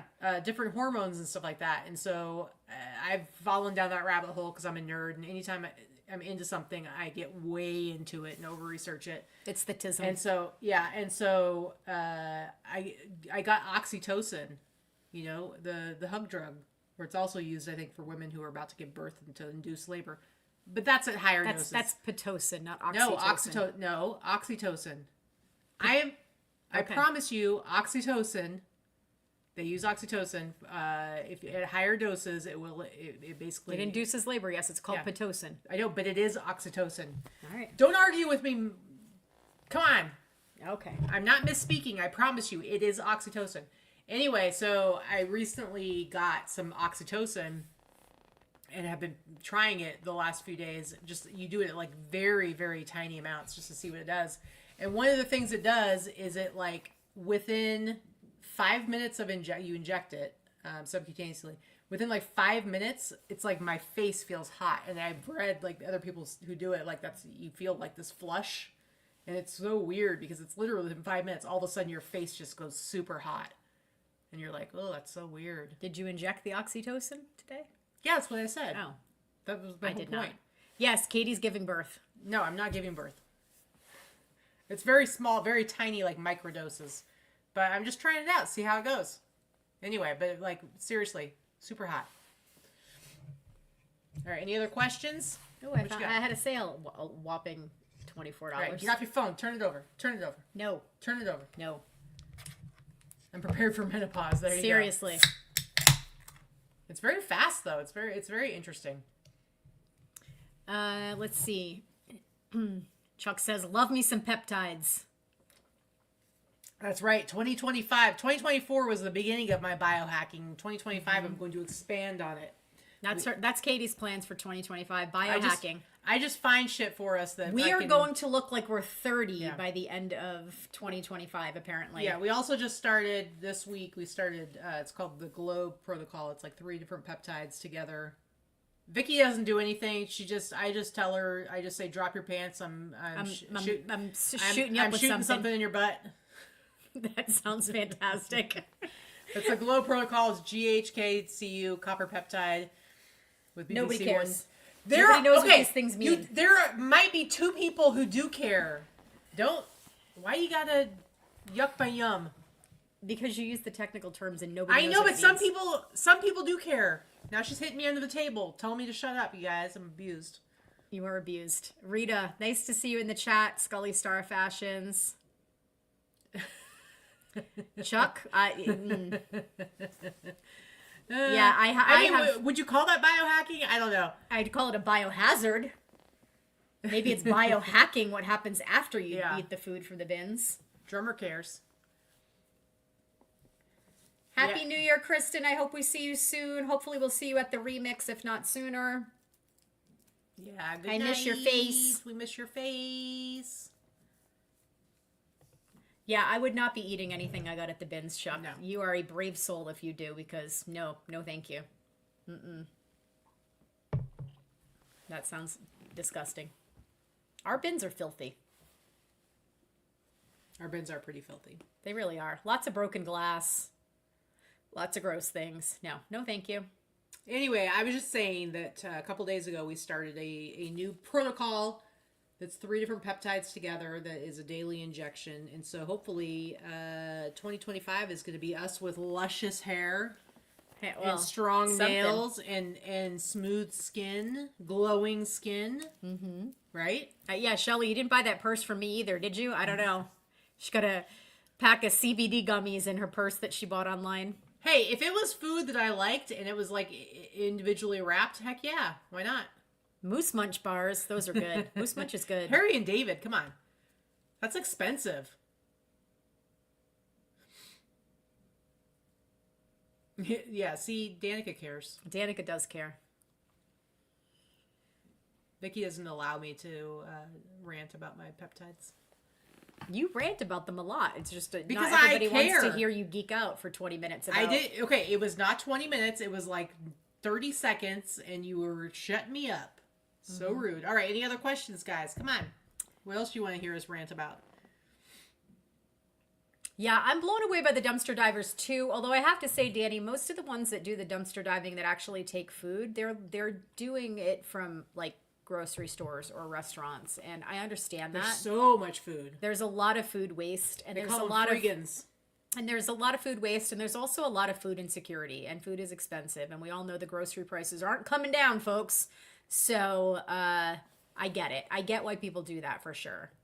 I mean, Liz wants to know, would we ever consider dumpster diving for resale? If I knew about, like, if somebody told me, like, hey, if you go to this particular shopping center and go to the dumpsters, you can find all kinds of, like, cool stuff, then yeah, absolutely, I would consider it. But the thing is, when it comes to resale, I mean, obviously it's not going to be food. So more likely than not, the stuff that gets put in dumpsters is probably going to be health and beauty stuff, rather than, like, hard goods. Probably. I don't know. I follow an awful lot of dumpster divers that find all kinds of things. Okay. So where we live, most of the dumpsters are locked. in back of stores. So I'm not saying I would never dumpster dive for resale. I used to dumpster dive for boxes. I would if we could. So yeah, totally would. I just don't think it's an easy thing to do here. I think a lot of the places lock their dumpsters, and those that don't, people already know about, and they know when to go. Yeah. It's illegal in Vegas. Oh, see? Well, one of the problems is it's kind of illegal in most places, to be honest with you, but most people do it in off hours in the dark and all that kind of shit. Kathy says I'm too short to get out of the dumpster. One of the problems with non-food items, if it's health and beauty stuff, is that here's a fun fact. I am actually banned from selling in the health and beauty category on eBay forever, as far as I know. I tried getting back in, but I was told, nope. Katie sold some dupe colognes for when she didn't know anything about eBay. Well, it was when I very first started selling on eBay, and at the time I was selling everything, and so I was like, oh, I'm gonna buy, because you could buy like the fake colognes at like the store, but it was like legally sold. It wasn't like I was buying it out of somebody's back of somebody's pickup truck. It was like the stuff you could find at the grocery store for $1 a piece. It'd be like, smells like and CK1. And it says it'll say right on it. I've sold those before too. Yeah, and it'll say right on it smells like, and then it says what it smells like. And it's like, there's nothing illegal about it. There is literally zero illegal about it. It's sold in the stores. And so I would list that. It was early 2016, so it was when I very first started on eBay. And some of my listings got taken down. And the thing is I was a really new seller. I didn't understand why like they were taken down. And so I put them back up again, which was my big mistake. And because I'm like, oh, I'm saying it smells like, and then so really the problem was that I was using their brand name in my titles. But I'm like, that's what's on the box. How could that possibly be wrong? And so I was banned from the category. Luckily, I did not get thrown off the platform completely. Or we would not be having this conversation. I know. And then I remember at some point I did ask Brian Burke about it, and I think I told him the story, and he said, oh, I don't think you can get back in there. But it's for the most part, it hasn't been an issue. There was like one time when I tried to sell those Hello Kitty mirrors because they were makeup mirrors. I did the whole listing, and I went to hit, list or whatever, and it said, nope, you're not allowed to list in this category. Nope, you suck. You can't use this category. Yep. So I'm an outlaw on eBay. Katie's a bad seller. Yep, pretty much. It's weird though how it's only that category. Well, be grateful. I'm it's very only that grateful. Category. I mean, I haven't tried. Yeah, Shelly, that was like 3 weeks ago. Shelly, I tried to list something like 3 weeks ago. I am permanently banned in that, so it would take somebody who has some sort of pull to actually go in and change that. Oh, imagine if you knew people. I asked Brian Burke, so I mean, okay. Brian's retired now, fair. So let's. I like Brian and all, but his follow through was not always fantastic. Let's be fair. I'm just saying, I don't know who to ask. I don't know who. So yes, Shelly, I would love to be. The reality is, it doesn't really matter that much. She doesn't sell in the category. It's like a couple times a year or once a year, maybe I'll want to list something and be like, oh yeah, I can't list that because I'm banned. So Chuck, I didn't know your wife runs a food pantry. That's a really interesting job, and I also think it must be something that's very difficult. Yeah. I mean, one of the problems around food being thrown away has to do with like liability, and so it's that weird thing where stores don't want to be held liable for something like a food that like they food like poisoning donating or something. a food, and so there's a real issues around that. I mean, and it's one of the reasons why it is. So we have very few buffets still here in Vegas. They closed during COVID, and most of them did not come back. I think we have like 4 or 5 in the whole city now, when it used to be the thing. They all realized that those loss leaders were not necessary to bring people into the city, so they didn't bring them back. However, we live in a city where, we had dozens and dozens and dozens of buffets that had tons and tons and tons of food waste every single day, 365 days a year, because they never closed.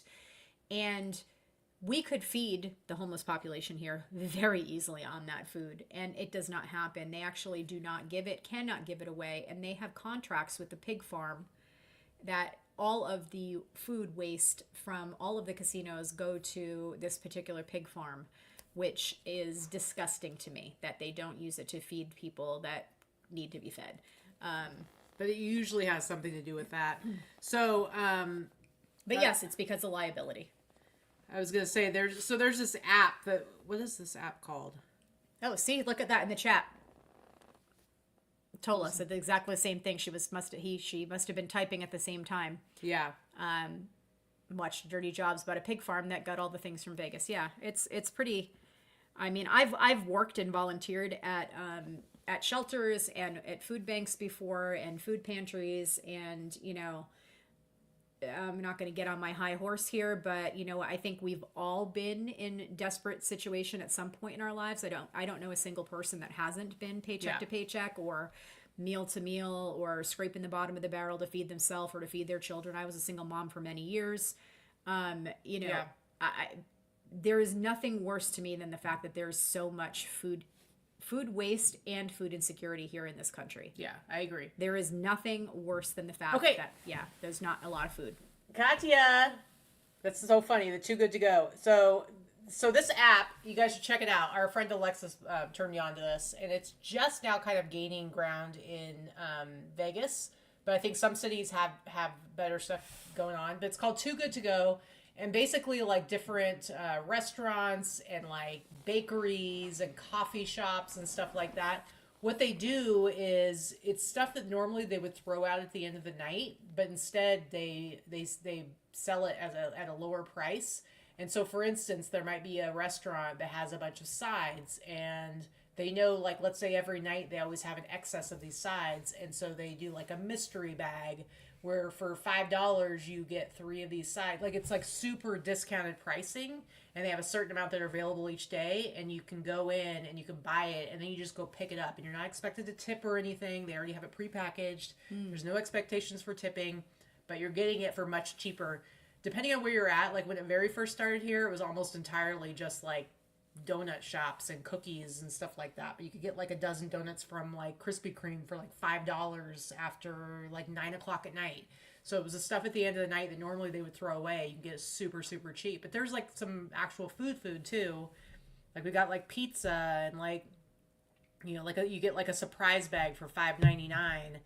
But and then they usually tell you like what you can expect to get in it, and it's That's just really cool. good. You can you know, if you've got a limited budget, and who doesn't at some points, you know, you can actually feed your family for less money. Well, and it's a way for them. We have a lot of food banks here too. We do. But it's a way for the businesses to still make some money on that food instead of throwing it away, and for people who don't have a lot of money to spend on like fast food or, you know, stuff like that, they can still buy yummy stuff for their family for super, super cheap. I have not tried it. Alexis, she lives in the Bay Area, and there they have way more businesses that are participating in it, and so they've done it a lot.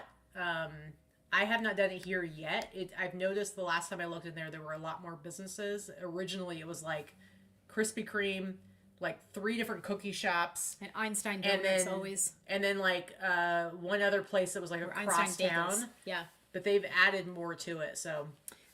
Liz, it's a good question. If you had to move away from Vegas, where would you move to? So in the last 6 months to a year, I have started to rumble about, I'm not entirely sure that Vegas is my forever home anymore. Obviously, my home is wherever Katy is. She moved here because of me, and she really still likes it here. I'm kind of done with Vegas. We'll probably be here for at least a few more years, but I like the location. But I no longer like the city as much as I used to, and it is becoming very expensive to live here, where it used to be a lot less. I've been here for 12 years, guys, and the cost of living has probably doubled in 12 years. Yeah. It is no longer an inexpensive or even a really affordable place to live where it used to be. When I moved here from the East Coast, it was half the price. I'm not going back to New England, but I don't know. I don't know where we'd go. Possibly Colorado. We had talked about Texas. Probably not Texas. I don't know. If we're moving somewhere else, here's the thing. I love the location here. I love that we can drive 4 or 5 hours and be with our friends in California, or go to Phoenix, or go to Colorado. Colorado is like a quick flight. I love the location itself. I love the weather here. The sourcing here is great. We have a fantastic bins here. So to me, it's like, if we're going to move somewhere else... I am not going to Wisconsin, Jennifer. I love you dearly, but I do not want more snow than what I left. She's got great stuff there. But So if we move somewhere else, to me, it's like, okay, if we're moving somewhere else, it's gonna be for the cost of living, but the criteria is we have to at least have good sourcing there, and so that's why Texas was in the running for a little bit. It no longer is, but because Dallas, because seriously, when it comes to the bins, we have a great bins here. It's small, but it's great. But and I love the Colorado bins, but Dallas is my number one, hands down favorite bins. I'm not entirely sure where we would go. Cost of living is definitely important, but also just as important is like obviously, like Katie said, the sourcing, but the weather.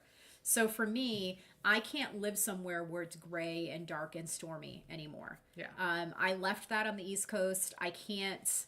I don't mind the snow. I don't mind 4 seasons. Yeah, so Colorado has snow. Colorado has sunny. snow, but it's very sunny. Yes, but Colorado is also very expensive too. Yes. So it really does depend on, affordability. And honestly, my daughter is getting married, and it kind of depends on. Well, okay, so my question for Liz. If she has kids and where. My question for Liz, because Liz is in Colorado, are there like outskirts that are cheaper to live in? Because, I mean, we don't need to live in the city. We can live 30 minutes from. I don't know. You know what I mean? Like, we don't have to live, like, in the middle of Denver or in the middle of Colorado Springs. Like, we could live in a house, like, out in the country or whatever. I don't know. Like, what's the cost of living like there for that? I don't know. I don't know. I need there to be sun. It doesn't need to be hot all the time, but it needs to be sun. Yeah. I can't do the gray, rainy, dreary, like October to April in New England. Vegas. I can't do that anymore. Having moved away from that, my mental health is so much better in a place where it is sunny. And we can't 300 leave, plus times a year. We can't leave before Universal Studios Horror Nights comes here permanently. Yeah, that's true. Well, my daughter lives in Oakland. As you know, Danny's daughter lives in San Diego. My daughter lives in Oakland, and I'm not moving to Oakland. Don't get me wrong. I feel like we need to wait and see what they decide. I need to figure out what they're going to do exactly, because I'm not going to move across the country from grandbabies, right? And if anything, I'm trying to entice them to move closer to wherever we are, wherever that ends up being. Yeah. So we'll see. All right. Well, what we need is a compound, Shelly. We need a compound. We need to have all of our favorite people. I'm sorry, but I think Vicky's main complaint about Vegas is just the cost of living and like housing cost. Yeah, and that's true. Because I feel like everything else, the box is checked. And so it's like, if we could find a property that had a house and like, here's the thing. It's like, we don't even need a big house. If there was like a house with a huge outbuilding, no, like if we shared it with like somebody else, if there was a house and then there was like an AUD, a casita, whatever, and then there was like also a outbuilding or enough property to build a big outbuilding that was like enough storage space for all the people's stuff. Like, we don't even need that much space. I really don't want to live with somebody else. Okay, we would be saying that, but okay. Well, now that we've talked about it, it's already decided. Sorry, Shelly and I have already decided. I'm just saying, like, we don't need like a big house if we have like our own, like, whatever. I'm just saying. Yeah, there are certain states that we'll never live in for political reasons, and Florida is one of them. And Texas, unfortunately, sorry guys, it's just not friendly states for people like us. But maybe that'll change. You know, I know it's definitely changed far more toward the negative side in the last several years. So it could swing in the other direction. And if that happens, then we'll see, we'll see what happens. But yeah, exactly, Shelly. Yes, we could have a reselling cult. That's totally fine. Okay, we wouldn't be living with anyone. We'd be in a separate building. Okay, we just need to buy a lot of property. No, that's what I'm saying. You have a house, and then you have like a 2-3 bedroom. Well, once you get 3 bedrooms, is it really a casita anymore? Probably not. But you get like a 2. What? You need several houses for it to be a compound, not just one house. Okay, it could be a compound of us and Shelly, and then like Liz can come too. I'm just saying. Liz has because I know Shelly wants to come to Vegas, so we can't be talking about leaving Vegas, but we got Shelly coming. Liz is not leaving her husband and kids behind. So that's why Shelly is a much more likely possibility to buy into the compound idea. Well, or just a large property that has 2 houses or a house and a casita on it. Come on, jeez. All right. We'll see. I'm trying to come up with solutions that don't make us live in Ohio or like Alabama or something. Well, Jesus. Or Alabama's South even Dakota, or worse South than Florida. Dakota. Well, because that's the problem. The only way you're going to find somewhere to live Indiana. that's like significantly cheaper is to live somewhere that's less desirable to live in. I know. For many Indiana reasons. has like huge houses at cheap prices. It's crazy. Yeah, we have some things that we need you to consider, Shelley. Yes, Shelley, you need a pool. What's the problem? Shelley needs a pool and 4 bedrooms for Elizabeth. So No, but we could live in a tiny house on Shelley's property as long as we have a giant outbuilding for all of our stuff. And now you have us moving onto Shelley's property? yeah! We're going to have a tiny house. We could do it. We could have the cutest tiny house. You know what, Danny? My daughter is looking at the Netherlands too, honestly. That's where my family's from. You know, yeah, my daughter, that's one of the places she's looking at. The Netherlands is actually a good country. Adele says I'm going to Bali tomorrow. All right. Vicky says no cats at the commune. She's kind of a bitch. No, she just has to have her own. The cats have to be in their own cat castle. Danica would live on the compound with us. Danica loves us. Mm-hmm. All right, so Shelley, you just need to get a very large property that also has space for all of us. Needs to have hookups. Build tiny homes or trailers. Oh, here's the deal. Big property. We got to have a big space. Ryan and Allie already have that. We need to whatever. We need to already be. There needs to already be a warehouse, or we can build a warehouse on this big property. But then you should also have a bunch of pads and hookups, so visiting resellers can come, and they can pay. Pay like a small amount. It could be cheaper than like going to like a regular RV park. But it's ways to like make some money. That's what Ryan and Allie are going to do on the ranch. I don't care. That does not. Okay, so because they're doing that in Florida, we're not allowed to do that here. Well, it's not even us. We're signing. You're making Shelley do it. Yeah. Yeah. Shelley's selling her house in California. She's coming in and she's gonna. Oh, you want more? Anyway, I'm just saying. And then that way, Danica can come. She can come stay for a few months, whatever, however long, and it'd be great. Danica can just roll up. She can just roll up. Just roll up. See? Oh, there's going to be a bingo hall, too. Can you hear the big boom? Who's going to provide the bingo prizes? That's what I want to know. I can hear the fireworks already. It's loud booms out there. I mean, honestly... Did the TV go quiet? Probably. Honestly, Laura, like, we could live in a tiny house if we had, like, a big property. Mm-hmm. With a warehouse. Yep. See, Laura says, don't let us down, Shelley. Let's go. Shelley is independently wealthy. Did you not know this? She got real quiet. Well, I said she's selling her house in California, so yeah. Apparently my net worth is way more than I knew. You would have to get that. I say we, but you would have to get that property in Pahrump, but yeah, we could make it happen. No, we're not moving to Pahrump. Hey, if it's a compound and we've got Shelley and we've got Jody and we've got all these other people that we love coming and hanging out in our compound, we'll be okay with it being in Pahrump. That's true. And it is only 30 minutes from Vegas. Yeah. I guess we can handle that. No problem. All right. No problem. Sure. Totally do it. All right. I guess it's super cheap. Super cheap. You guys are nuts. So we have 75 people watching us live. 75 of you people have no life on New Year's Eve. Don't say, why do you say rude things drinking out of your stupid ET glass? It's my fancy ET Quit being glass. rude. I'm going to put my pinky up. Quit being rude. All right. Any other questions, guys? I don't mind the dry air. I will say when I moved here originally, it did take about 3 months to acclimate. And I still get bloody noses, but it did take a few months where... Well, yeah, Jody, of course we're going to have matching jumpsuits. Jeez. They should probably all be rainbow, though. We don't want them to be one boring color. They should all be really fancy. Like, seriously, it's nonstop fireworks since we started the show. Has not stopped. Jody sent me a message to show me the person that found the Christmas tree out of the Goodwill outlet bins paid a whopping $3. Is this here in Vegas by any chance? Because I may have to stab them. That's what I want to know. I don't know who that person is. Yeah. See, it's so weird to me because Robin says they already did fireworks with the grandkids, now vegging on the couch. Like, yes, I did the banging of the pots and pans and stuff, but nobody did fireworks where I grew up on New Year's. And so it's so weird to me that people, like, especially since they've been going literally for the last hour and a half at least straight, nonstop, pop, pop, pop, pop, pop, pop, pop, pop, pop. And then as soon as it hits midnight, it's going to be like the big shows are going to be going off. I'm like, where are they getting these fireworks? Because there's no fireworks stands. I don't know. Like there are in the summertime. Chuck, it totally sounds very Heaven's Gate-y. That's why we said matching jumpsuits.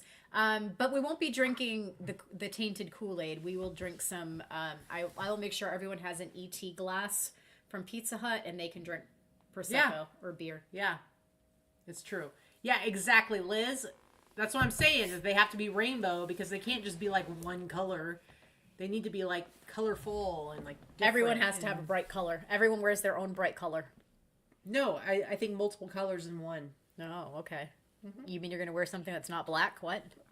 No, I would have the only black one. Oh, okay. That's what I thought. I mean, come on, let's be serious, guys. That's what I thought. Let's be serious. Sarah says we can take over a small dead town. I think that's perfect. That's we could. True. Every once in a while, you see how those ads come up on Facebook or whatever, or you see an article about, oh, you can purchase this town in wherever. It's usually East Buttfuck somewhere. You can buy this whole town for like $10,000. I think that's what we need to do. Yeah. Heather wants to know where we get the oxytocin.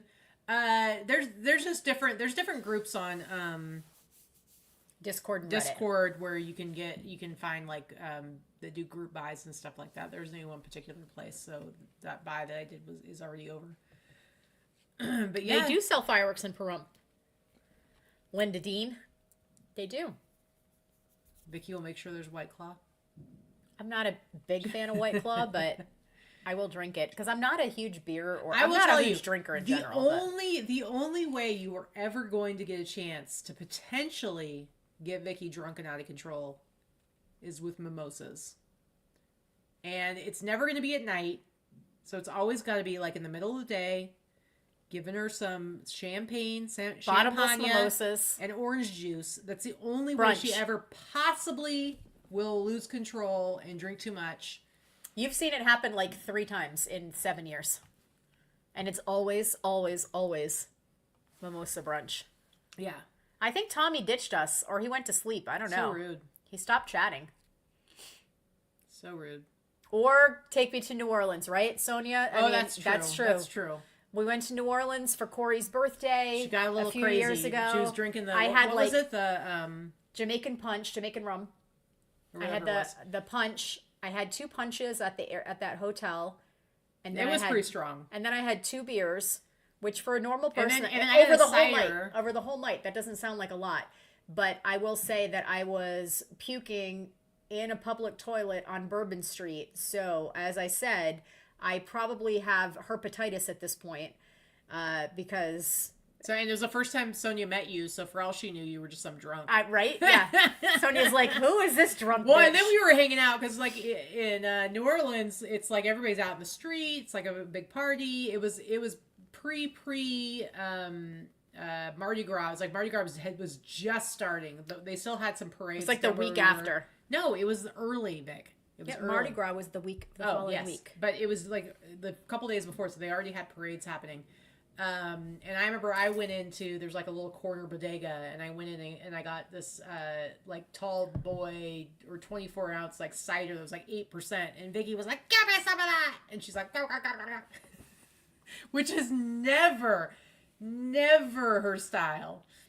And so it was the rum punch first. Rum punch is what got you first. And then we were dancing and singing with the homeless guy that had the traveling piano. He like had a cigarette. Like we were there for like a couple hours, and he had like the cigarette. Always had a cigarette hanging out of his mouth. I went and bought him whiskey. It was a ridiculous night. And you also he had a peacock thing in his hair that you bought from him for me. I was giving him money. Yeah. Good times. Good times. But I mean, every day. That was when I had to get an IV the next day, so I didn't ruin the entire vacation. I had to go get one of those rehydration IVs. Well, I looked it up because I'm like, okay, we can order you to have somebody to come into the room. I was so hungover. And they can like give you like a banana bag. And I looked it up, and it was like $250 or 200 something dollars. And it was like, oh, it was a little too much. And then I'm like, okay, for half of that, I'm like, can you walk for 5 minutes without puking? Because for half of that, questionable. I know. Because I'm like, for half of that, we can just walk down the street, like literally 5 minutes away, and they can do it there. Because normally, like, you're just gonna, like, if you're hungover at home, whatever, it sucks, but you get over it. But if you're on vacation, you don't want to spend a whole day feeling like crap. And so, we were getting on the ship the following day, so I still had the whole. We didn't do much, but I didn't feel like I was dying. I think I've been with Vicky for over 7 years. I've only ever seen her hungover twice ever, and that was the one. That was one of them. Yeah, she's not somebody. She never drinks enough to even get hungover. And but anyway, so we walked down like 5 minutes away, and it was very comfortable, very nice. It was a nurse, a woman who works in the hospital, but on the weekends or whatever, she did this. And it took like 40 minutes, and you felt 85% better. It was worth every penny. It was like a little over $100. I'm going to tell you right now, if you're ever on vacation and you find yourself with the worst hangover you've ever had in your life, find one of those hydration bars. It's worth the money because it ruins your vacation being gross and hungover the next day, right? And I'm not a big drinker. 85% better in like 40 minutes. Yeah. And you just lay there, and they put a nice warm blanket on top of you, and you lay in a recliner, and they give you the IV, and it's quiet, and they have soft music playing, and it's just like the saline. The lights are dim. You're getting saline, but you're also getting like B12 and like all the different vitamins and a whole bunch of stuff. Yeah, it was great. Yeah, it was worth every penny, and if I ever find myself in that situation again, I will absolutely do it again. I know they have them all over Vegas. They have them all over Vegas for people that come to Vegas and get Vegased. We should have had Ryan get one of those. That when Ryan Roots was for the remix that the second year in, he was so poor baby. Oh, poor baby. Too many people buying him shots. All right, any other questions, guys? Let's see. We got another 29. We still have 74 people hanging out with us. I guess we're not that boring. We have 29 minutes to go until the East Coast hits midnight. I think we did lose Tommy. Tommy hasn't come back into the chat. Yeah, probably. All right, Happy New Year to everyone. I gotta go use the bathroom, drinking beer. Katie has to pee. Don't look at my joggers and Crocs. You look like a weirdo. Oh my goodness. Bye, Liz. Let's see. Everyone else in the chat. What's everyone else doing? Sonia, how long are you here? This time. I know you're coming back for good, but how long are you here on vacation right now? Hi, Barbie. I mean, I'm never going to say smash the like button, but thank you for saying it for me. Oh, you leave tomorrow. Okay. Sonia is moving to Vegas. Just closed on her house last week, and she'll be moving here in February, I think. So that's exciting. Another new friend coming to town and living here. So she's got a built-in... Oh, for good on February 1st. So she's got a built-in friend support system here already. I mean, she's Corey's best friend. Corey, so she already knew Corey, but now she's got... And there's another mutual friend, Janet, that lives here in town, and... But now, does Sonia have a pool? I think she may, because she bought a condo. I think the condo complex has a pool.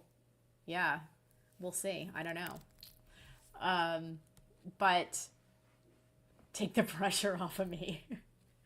You're funny, Shelley.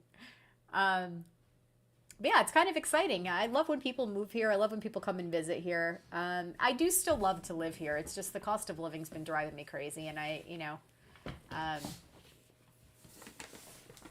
don't know. I don't know that I'm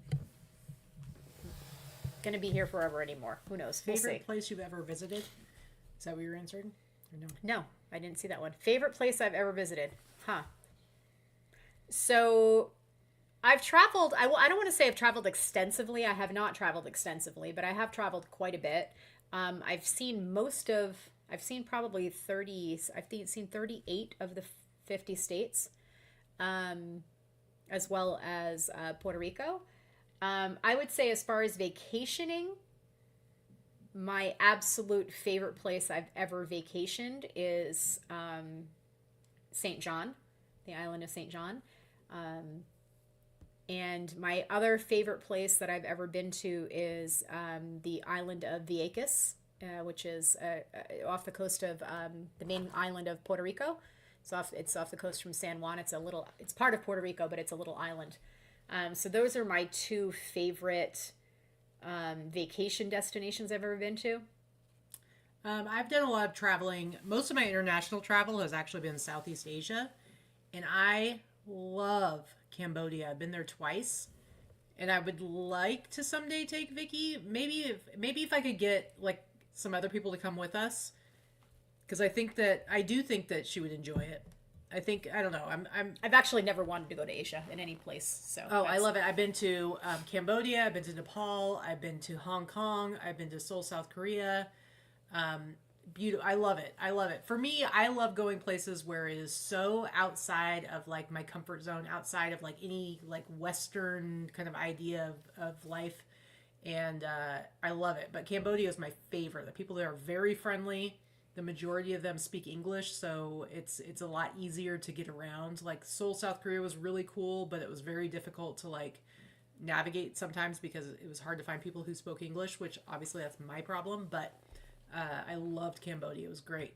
Yeah, so Adele says she's from Puerto Rico. I absolutely love Puerto Rico. I've been to Puerto Rico twice, and I would love to go again. In fact, I think we're going to go again for my birthday. It may just be one of the cruise stops, but I love Puerto Rico. I love San Juan, Puerto Rico. But I stayed on Vieques Island for a week. And for those of you that don't know, Vieques is, there used to be a naval base. My ex-husband was in the Navy. He was stationed there, and that was why we went. He had nostalgic reasons for wanting to go back and visit it. They closed the naval base a long time ago, and there's no tourism on this island. It's beautiful, beautiful beaches and water, and there's no tourism. There's no hotels in Vieques, and that's what's really nice about it is there's not a lot of tourism. So everybody there is someone that lives there, or expats. Even though I know Puerto Rico is a U.S. territory, I mean main island expats. They go and retire there. It's this beautiful island that has great restaurants and beaches and tiny little bars, and you feel like you're in a neighborhood. They roll up the sidewalks at 7 o'clock at night. When you go to stay there, you're staying in an Airbnb type of rental, or you rent we rented a casita and stayed there for a week. There's not a lot to do. There's not a lot of loud commercialism. And you just really get to enjoy the people and the atmosphere. I love Puerto Rican food. I love Puerto Rico in general. It's one of my favorite places to vacation, and I wish when I lived on the East Coast, it was obviously closer. I definitely will go again and want to go again. It's one of my favorites. All right, so we are going to go to Cambodia, and we're taking Jody and Shelly with us. I saw that today. Puerto Rico was out of power all day today. Because let me tell you, the what's really cool is that when you go to places like in Southeast Asia, there's always going to be a layover. You're always going to have to like land somewhere else first. And you can arrange. What I would always do when I would do these trips is make sure that I had a full day somewhere. And that's how I got to go to South Korea and Hong Kong, was because I was going, my end destination was Cambodia or Nepal. And so I'd get a full day in those other countries. But Old San Juan is beautiful, Adele. That's honestly, I took Katie there and Danica with us on our cruise last year. That was one of our day stops. Unfortunately, it rained that particular day, so we didn't get to see as much of the area that I wanted to see. But I really love the old fort, the El Morro Fort, and I really like Puerto Rico. I think the beaches are beautiful, and the people are wonderful, and I love Puerto Rican food, and that's something we don't have any of that out here. Like I love mofongo and plantains and all the stuff that you cannot get out here. There's not on the East Coast. Living in Rhode Island, we had a lot of Puerto Rican restaurants and Puerto Rican people that lived, and Dominican people that lived in that area. So I used to get a lot of that great food, and we don't have that here in Vegas. It's just Cambodian Mexican food is delicious as well.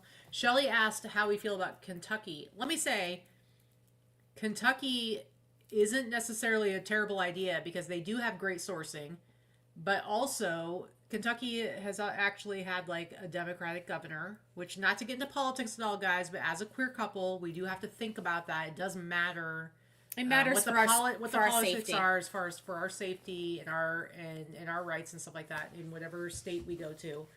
And Kentucky is one of those interesting southern states that has kind of like a decent mixture of people, where I wouldn't feel I don't know. It's an interesting I've idea. only ever been to Kentucky one day driving through coming when I moved here. I've never been, but I would like to go to Source at least. So I've never been to Source. I've only been driving through, and I had some great barbecue.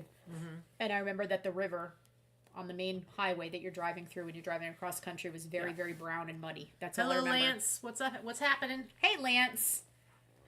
Adele, you can cook for me anytime. Yes. My goodness. I love Puerto Rican food. So one question I have is here it's 8:40, but on the East Coast it's 20 minutes till midnight. So other than Robin and Dreamy Eye Joe, who do we have here that is actually going to be hitting the new year in 20 minutes? Do we have anyone else? I don't know. Oh, yeah, that big long highway. Yeah, that highway yard sale. We have a lot of reseller friends that go and do that. So. Oh, Tommy. Tommy's back. Yeah, we're moving to Kentucky now. Yep. Oh, yeah, Kelly. Kelly's in New Hampshire. There you go. All right. So we got Kelly. We've got Tommy, Joe. did you go take care of whoever crashed in front of your house? Is that what you were doing? Yeah, he was out giving CPR and stuff. All right, any other questions? More questions? I like the questions. These have been some good ones. Julie's in Florida. Oh, yeah, Julie's in Florida. We had a couple people in Florida, I think, early on. Yeah. I don't know that we may have lost a few, but... Bridget's in Georgia. Bridget! Oh, Laura is in Ohio. There you go. Bridget, I didn't know you were in the chat. Nice to see you. Hello, hello. Oh, Danny, are you kidding me? I will be in bed after this. We're not going to make it to midnight. I'm not going to make it to midnight. Oh, Kim got an ozone machine. Have you used it yet? It's pretty magical. It's magical. As long as you're using it safely, it's very magical. Kentucky has Midwest sensibilities and work ethic while still having Southern food and hospitality. It would be nice to see them be a little bit more progressive with politics. Yeah. I mean, Southern hospitality is a nice thing. It is a little bit progressive. Again, I mean, the fact that they voted in a Democratic governor, I think that's a pretty big thing. Yeah, and I'm not, not to get into total politics, but like Katie said, it's important to us to be. I mean, I'm from New England, right? You want to feel safe. We need to be somewhere where it's safe, and there are certain states that are. We've been places where we didn't feel safe. And I know that that's not a concern for everyone. But Texas. But those of us that know. I'm sure Tommy can weigh in. There's certain areas that are just not safe for you have experience. You go somewhere and you have experiences, and you're like, oh, I don't feel safe here. I don't want to live here.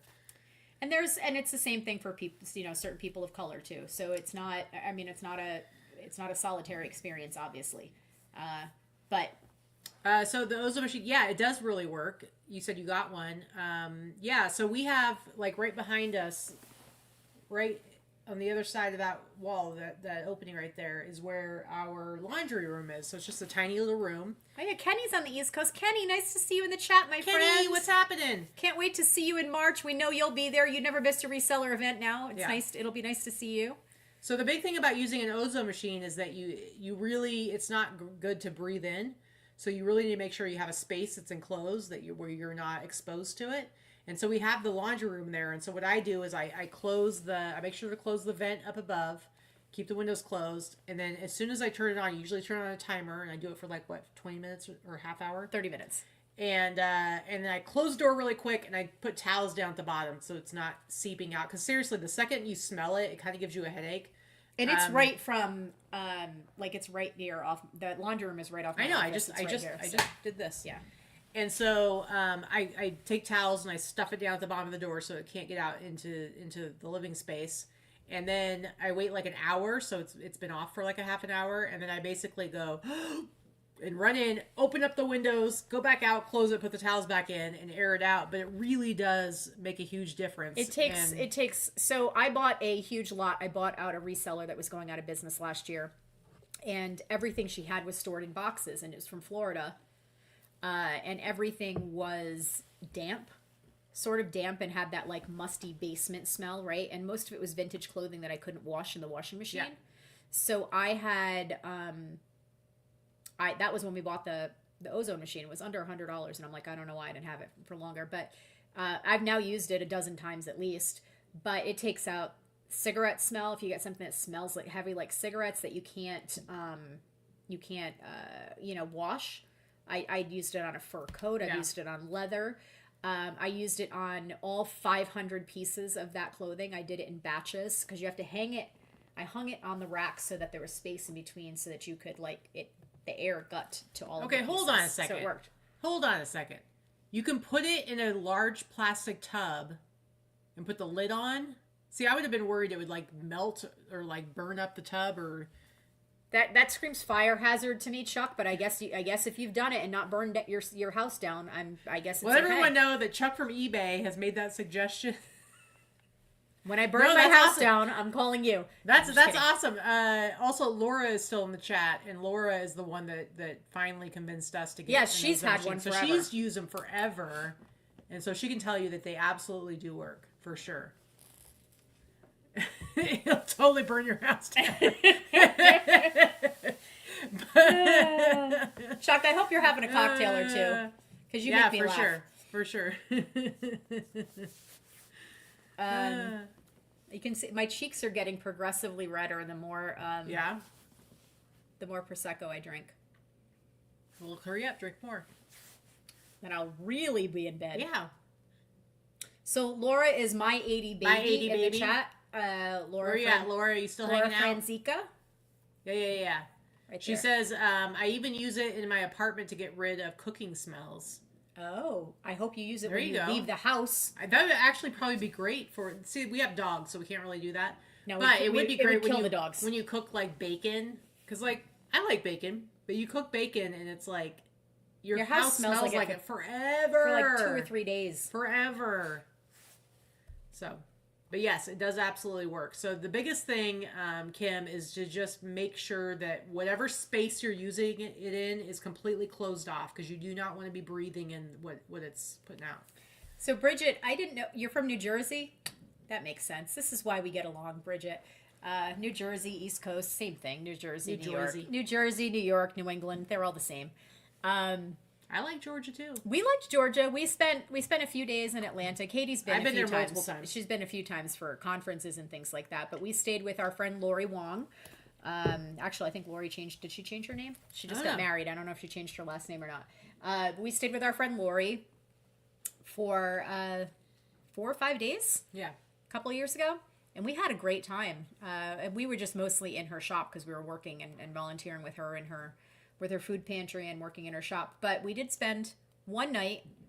We went downtown Atlanta and checked out some restaurants and I've been there a few times, and they have some really cool areas there. The thing is, like, I didn't get to see as much of Atlanta as I went there for conferences because I worked for Habitat for Humanity. R.I.P. Jimmy Carter. But and I remember the first time because I went there for like 3 different conferences. The first time I went, I was like, I looked around and I'm like, this place is it's like cement everywhere, like downtown, like the area where the hotels are. It's so blah. And so I immediately was like, I have to look up where other stuff is. And so I actually went by myself and ventured out to like the hipster part of town and found like this dive bar that had like the best fish tacos in town, and they were amazing. And I'm not even a fish taco person. And it was where all the record shops were. I don't think I would have eaten a fish taco in Atlanta. That wouldn't have been my first place to have a fish taco. Really? Why not? It's off the Gulf Coast. I don't know. They're from San Diego. It's like a... No, they had the best ones. And that's where I found, it's called the Steam House Lounge. It's like this big, it's almost like a house. And I had talked it up so much to Vicky, like, we got to go to the Steam House Lounge. Because every time I went, I would go because they would have amazing Gulf oysters there. And Vicky was like, we're going to get there and it's going to be mediocre. And you've been talking it up so much. And then we got there, and how was it? I loved it. And so did Lori. So good. The food was so good. So did Lori. It was great. So every time I'm there, I have to go there. And Trish, too. We took Trish that night, too. They have fried pickles and Gulf oysters. Oh, best food. Anyway, any more questions, guys? We're going to be around for at least another 10, 15 minutes so we can ring in the new year for our East Coasters, because we're certainly not staying. Tommy, wherever we go, you can bring your Grindr app, I promise. It's fine. It's fine. If you quit smoking, I'll introduce you to my best friend, who's an adorable single man who you'd really like, but he doesn't like smoking. He's an ex-smoker, so you know how they are. They're the worst. And he likes his bears a little bit roly-poly, so you can totally, like, just eat some more cheeseburgers and stuff. Well, I was going to say, Tommy's skinny. No, my point is that he can go all out and eat all those. That's true. Jason bacon on maple donuts and, like, it's true. Go to town. He's not a sizist. Just keep, get furry and they'll be happy.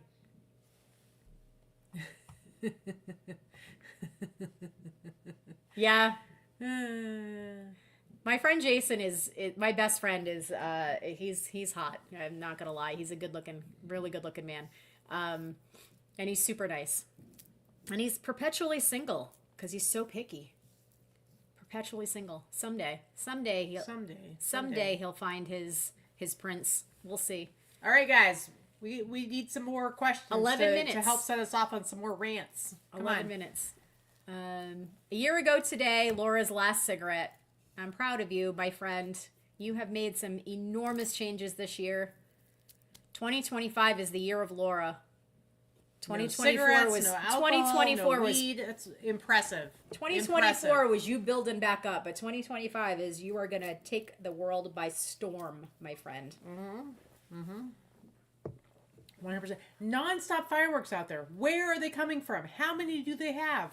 I don't know. I feel like our TV stopped downstairs, so It the did a while dogs ago. are like... But they're not barking. No, but that means that Luna's probably hiding in the bathroom.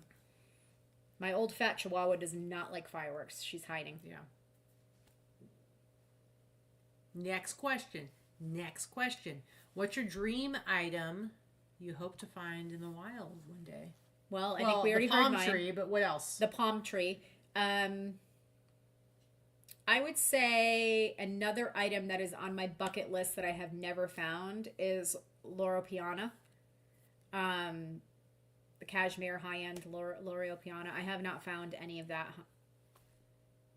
I would say not one particular item, ever. but for me to like just randomly meet somebody, maybe not at a yard sale, but just randomly meet somebody and be like talking about like, oh, I really like t-shirts and whatever. And then they're like, oh, I've got a bunch of home. And then to have it be like a huge number of like vintage movie tees.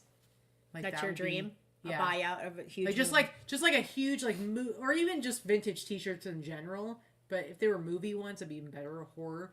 But just to have like, because you see people were like, oh, I was talking to somebody and then he said, oh, I've got this stuff. And then they went and looked at it and it was like this amazing haul. Like I've never had that experience. Like I would love to have that happen where it's just like this crazy haul of like vintage movie tees in particular. Yes. Oh, I see. Julie has a good question. What did you want to do when you grew up, when you were a little kid? I can answer that one. I wanted to be a psychologist. I specifically wanted to be a child psychologist that focused in art therapy for physically and sexually abused children. And that was my goal from the time I was 10. That was my niche goal that I wanted to do. And I actually took every psychology course that is available when I went back to school a bunch of years ago, and I still love those. Are my favorite courses. I was going to school for nursing. I just doubled down and took all the psych courses that were available, and I still find psychology fascinating. And I think I would have made a good shrink. I think it takes a fucked up person to be a good shrink because you have to have empathy and understand where people are coming from. So yeah, that was my goal. I always wanted to be a psychologist. I had a baby at 17. It was not on my not in the cards for me. But so even though I was pretty sure I was a boy all growing up, I still had the typical girl dream of being a veterinarian because I love animals. I've always loved animals. I've always loved animals more than people. And so, yeah, Katie comes to a party at your house. She's talking to the dog. If there's an animal, I'm hanging out with the animal.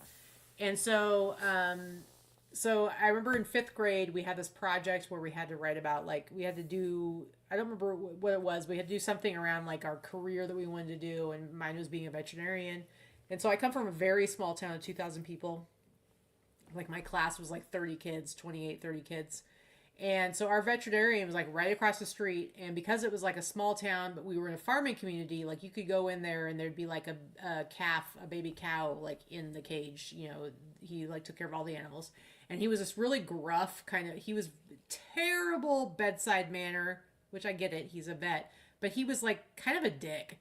Like, he was just, he did not get along with people, but he loved animals. And he was, it was funny because like he never charged us very much money. I don't know if he thought my family was poor or what, but he always like undercharged us.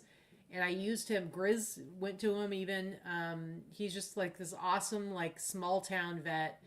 And I remember like I guess I went there when I was in 5th grade and was like, "Can I come shadow you?" It was I don't even remember like how it happened, but basically he let me come and like assist at the veterinary's office, and I got to be there when he spayed a cat, and it was seriously the coolest thing ever because I got to watch this cat get knocked out, so it was like all limp, and I remember that it got put up on this little thing, and then I got to watch it get spayed. I got to watch him take its like ovaries and snip them, and then like I sew 'em love up. dissecting the cat. It was.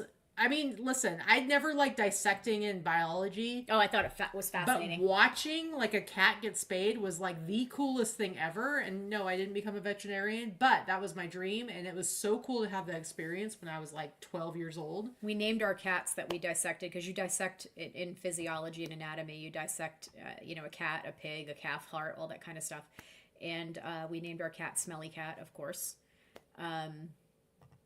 I love dissecting. I thought it was fascinating.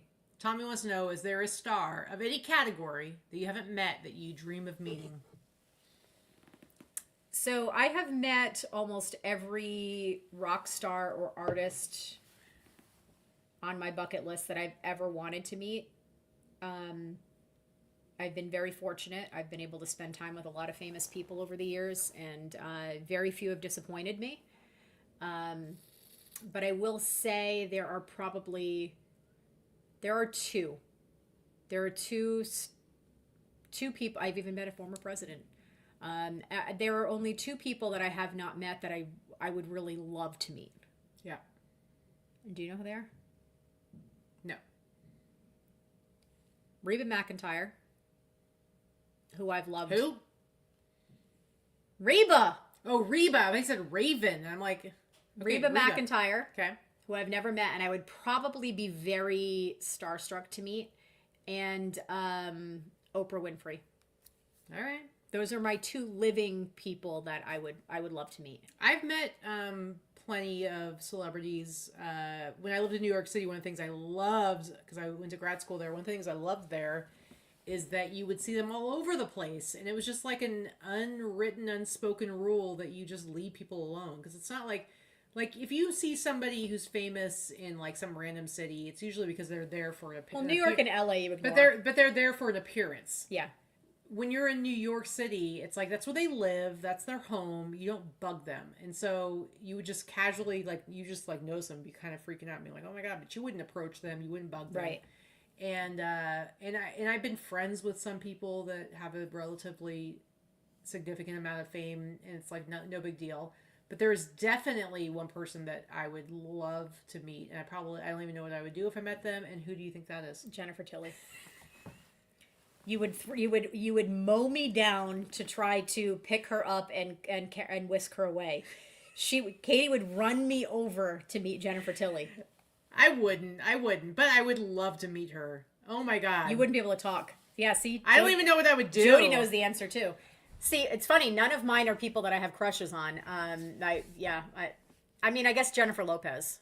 But you sent me that video of Jennifer Tilly that I also sent to Jody and told her you should be in love with her as well. Don't you love her too? I mean, come on. I mean, she's fun. Yeah, I don't think twice about her, but yeah. Whatever. But that reel didn't do anything for you as far as like her dressing. It was a reel where she was basically saying like, about when you go to, what was it like if you go to... She likes to dress up and be extra. Yeah, and be extra at breakfast, at whatever. It doesn't matter what the event. It made me think of Jody, but also I freaking love Jennifer Tilly. And she's 66, and I can't go over the fact that she is so freaking beautiful. So... Hi, Crystal. Happy New Year, sweetie. I know you're at work. I love you. Reba is a total queen. I've seen her in concert several times. She's my absolute favorite to sing karaoke. But I've never met her, and I would love to. Oprah has done some problematic things over the last few years that has waned my like for her a little bit, but I just got to go back to the fact that I've been obsessed with her for years. So I would still really like to. I just can't believe that Reba McEntire is only 3 years older than Jennifer Tilly. And let me tell you, Jennifer Tilly is hot.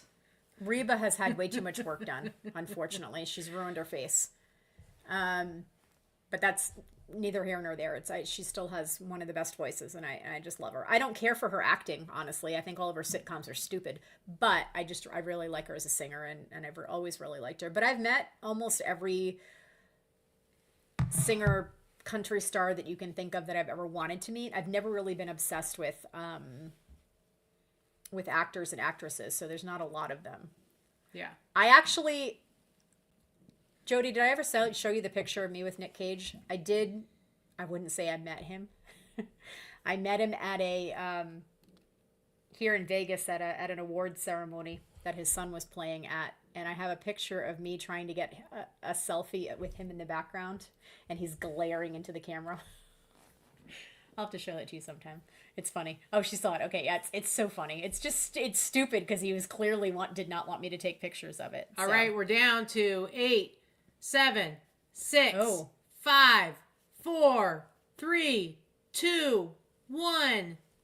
Happy New Year on the East Coast, people. Happy New Year to our East Coast friends. There you go. So cheers. My favorite celebrity sighting story. Actually, it's my favorite New York story. So I was going to grad school in New York, and I went out to meet school friends at this restaurant in Manhattan, and it was a really cool restaurant that had tapas, and like you go in there and have drinks, and they just come around and bring you free tapas. It was awesome. And so around midnight, I would ride my bike everywhere in the city there, and I lived in Brooklyn. And so sometimes I'd ride my bike, and if I didn't want to ride my bike home, I might take the subway and just bring my bike on the subway. And so I had gone out. It was about midnight. I'm going home, and I'm like, I don't want to ride my bike home. I'm just going to get on the subway. And so I'm like, I start chatting up this guy. There's this guy on the street. He starts talking to me, and he's probably like in his 60s. He's like an older guy. And it was just really weird. Like, we just hit it off really well. We had this like great connection, like just friend connection, guys. And he was like, hey, do you want to go get some coffee? And I'm like, all right.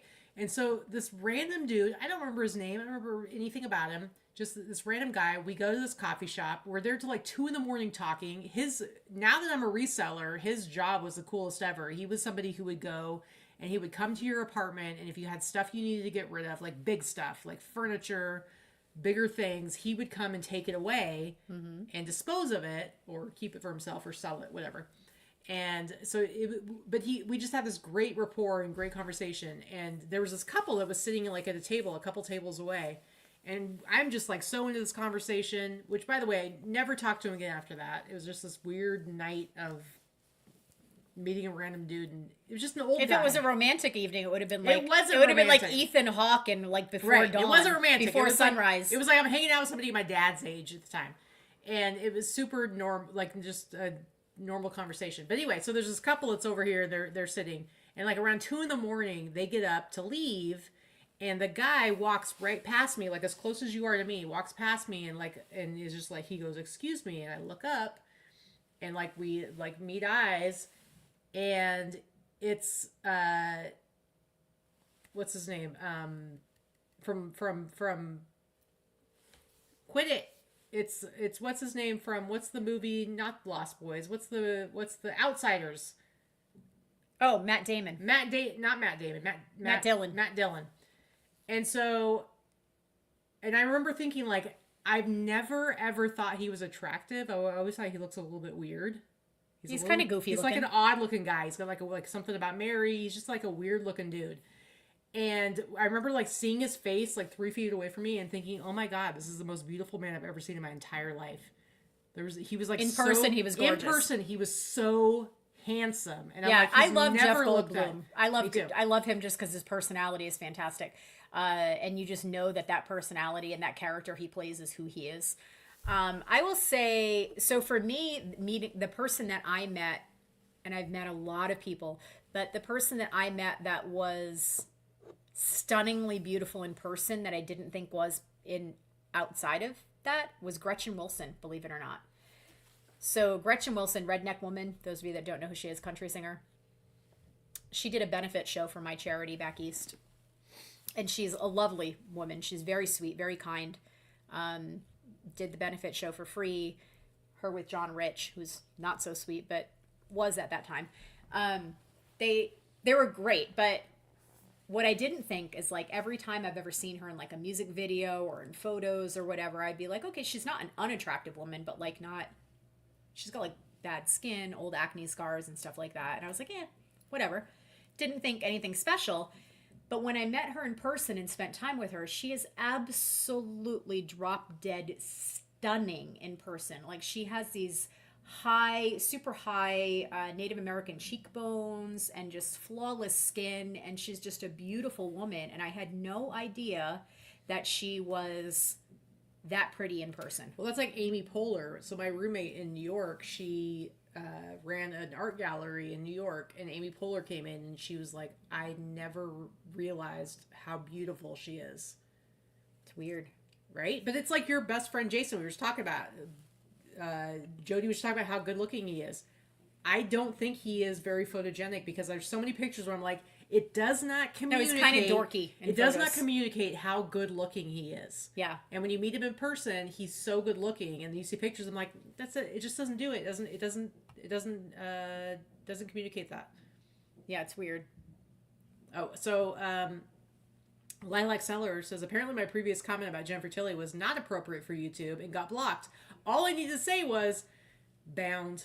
Mm-hmm. Exactly. That's how I discovered Jennifer Tilly. That's how I fell in love with Jennifer Tilly. And I was 16 or 17 years old. So yes. I've never seen the movie. movie. That's probably why it has been hardwired inside of me to be madly in love with Jennifer Tilly.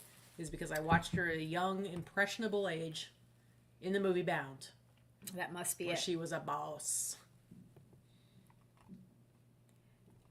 Shelley, the Bound is a movie with Jennifer Tilly and Gina Gershon. It's a gangster movie. It's actually a really, really good. It's a lesbian gangster movie. It's a really good gangster movie. It's like a softcore porn movie. It is a really good gangster movie by the Wachowskis.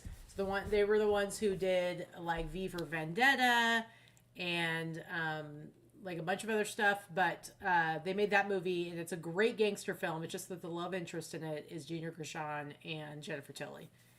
And wowza. Let me tell you. Okay, was she nice? I love Pink. I've never met Pink. Good tipper. He said good tipper. All right, as long as she's a good tipper. Story. Favorite song? Of all time? Nerf gun to your head. Of all time, mine is Son of a Preacher Man by Dusty Springfield. That is my all-time favorite song, gun to the head. Mine is, what's the name of the song? I can tell you here in a second. It's the Dream Song. It's Dream Song.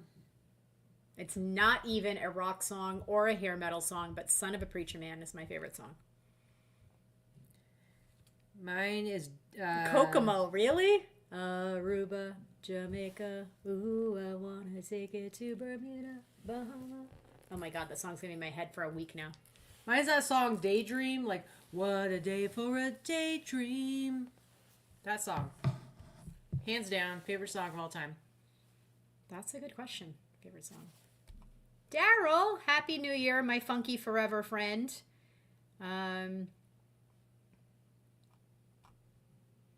Is Sean Cassidy still alive? I thought he was dead. Why? I don't know. He's not that old. Danny Bonaducci. He'd maybe be like in his... Is dead. Is he? Yeah, he died. When? I don't know. Why? Like a few years ago. Because his wife, Bridget's really good. Our friend Bridget Kendall, who's married to Mark Kendall, who is in Great White, the band. Bridget is very close with Gretchen Bonaducci. All right. Yeah, I don't think he's that old, though. He's, what, maybe 70? I don't know. I didn't know he was still alive. All right, any other questions? And touring, even. Oh, dear God. There you go, Jody. Daydream by Love and Spoonful. Seriously, perfect song from beginning to end. So good. You guys are funny. It's a good song. Well, I think we've lost a bunch of people in the chat. Not that you guys are not still here. How dare God love you. We still have 57 people in the chat, so I think we lost about 30 people when the new year hit. How dare you? A lot of our East Coast people. They went to bed. Oh, I saw Danica's comment way up there. I missed that comment. Someday she wants to slip and slide with Jack Black. Really? Really? That's your person? Jack Black? Why not? He's awesome. I mean, I'm a Tenacious D fan. I get it. I think he's hilarious. I think he's super talented, but sexy, not so much. But did you download Tenacious D on Napster? On LimeWire, actually. I don't believe you. Danny's still alive too. I thought Danny Bonaducci was dead. No, that's why I'm like, what are you talking about? You're ridiculous. Okay, Chuck, what CD are you listing right now? Right now. Dream concert? Neil Diamond. Hands down, Neil Diamond. That's my one biggest regret. You never saw him? I never got to see him. He's still alive, but as soon as he got diagnosed with Parkinson's, apparently I'm killing off everyone. You're right. It's true. Sorry, I thought Danny was dead. But I would love to see Neil Diamond in concert. But like Neil Diamond in his prime. Jeffrey Dean Morgan. Yeah. I get that one. Eclectic Element. I get that one. I'm sorry. Like, him in The Walking Dead was... I feel like he didn't become like a sex symbol until he played like the most horrible villain of all time. I mean, don't get me wrong. I like him in almost every role. I fell in love with him when he was Denny in Grey's Anatomy. But yeah, with Lucille the Bat, like sexy as hell. I get it. I get that. Elvis, obviously, I've never seen Elvis. But Neil he died Diamond, when I was come very on. young. But Scorpions Tokyo Tapes German import. I love the Scorpions. So there's this great, in my opinion, great filmmaker, Jeff Krudik, who did Heavy Metal Parking Lot back in the 80s.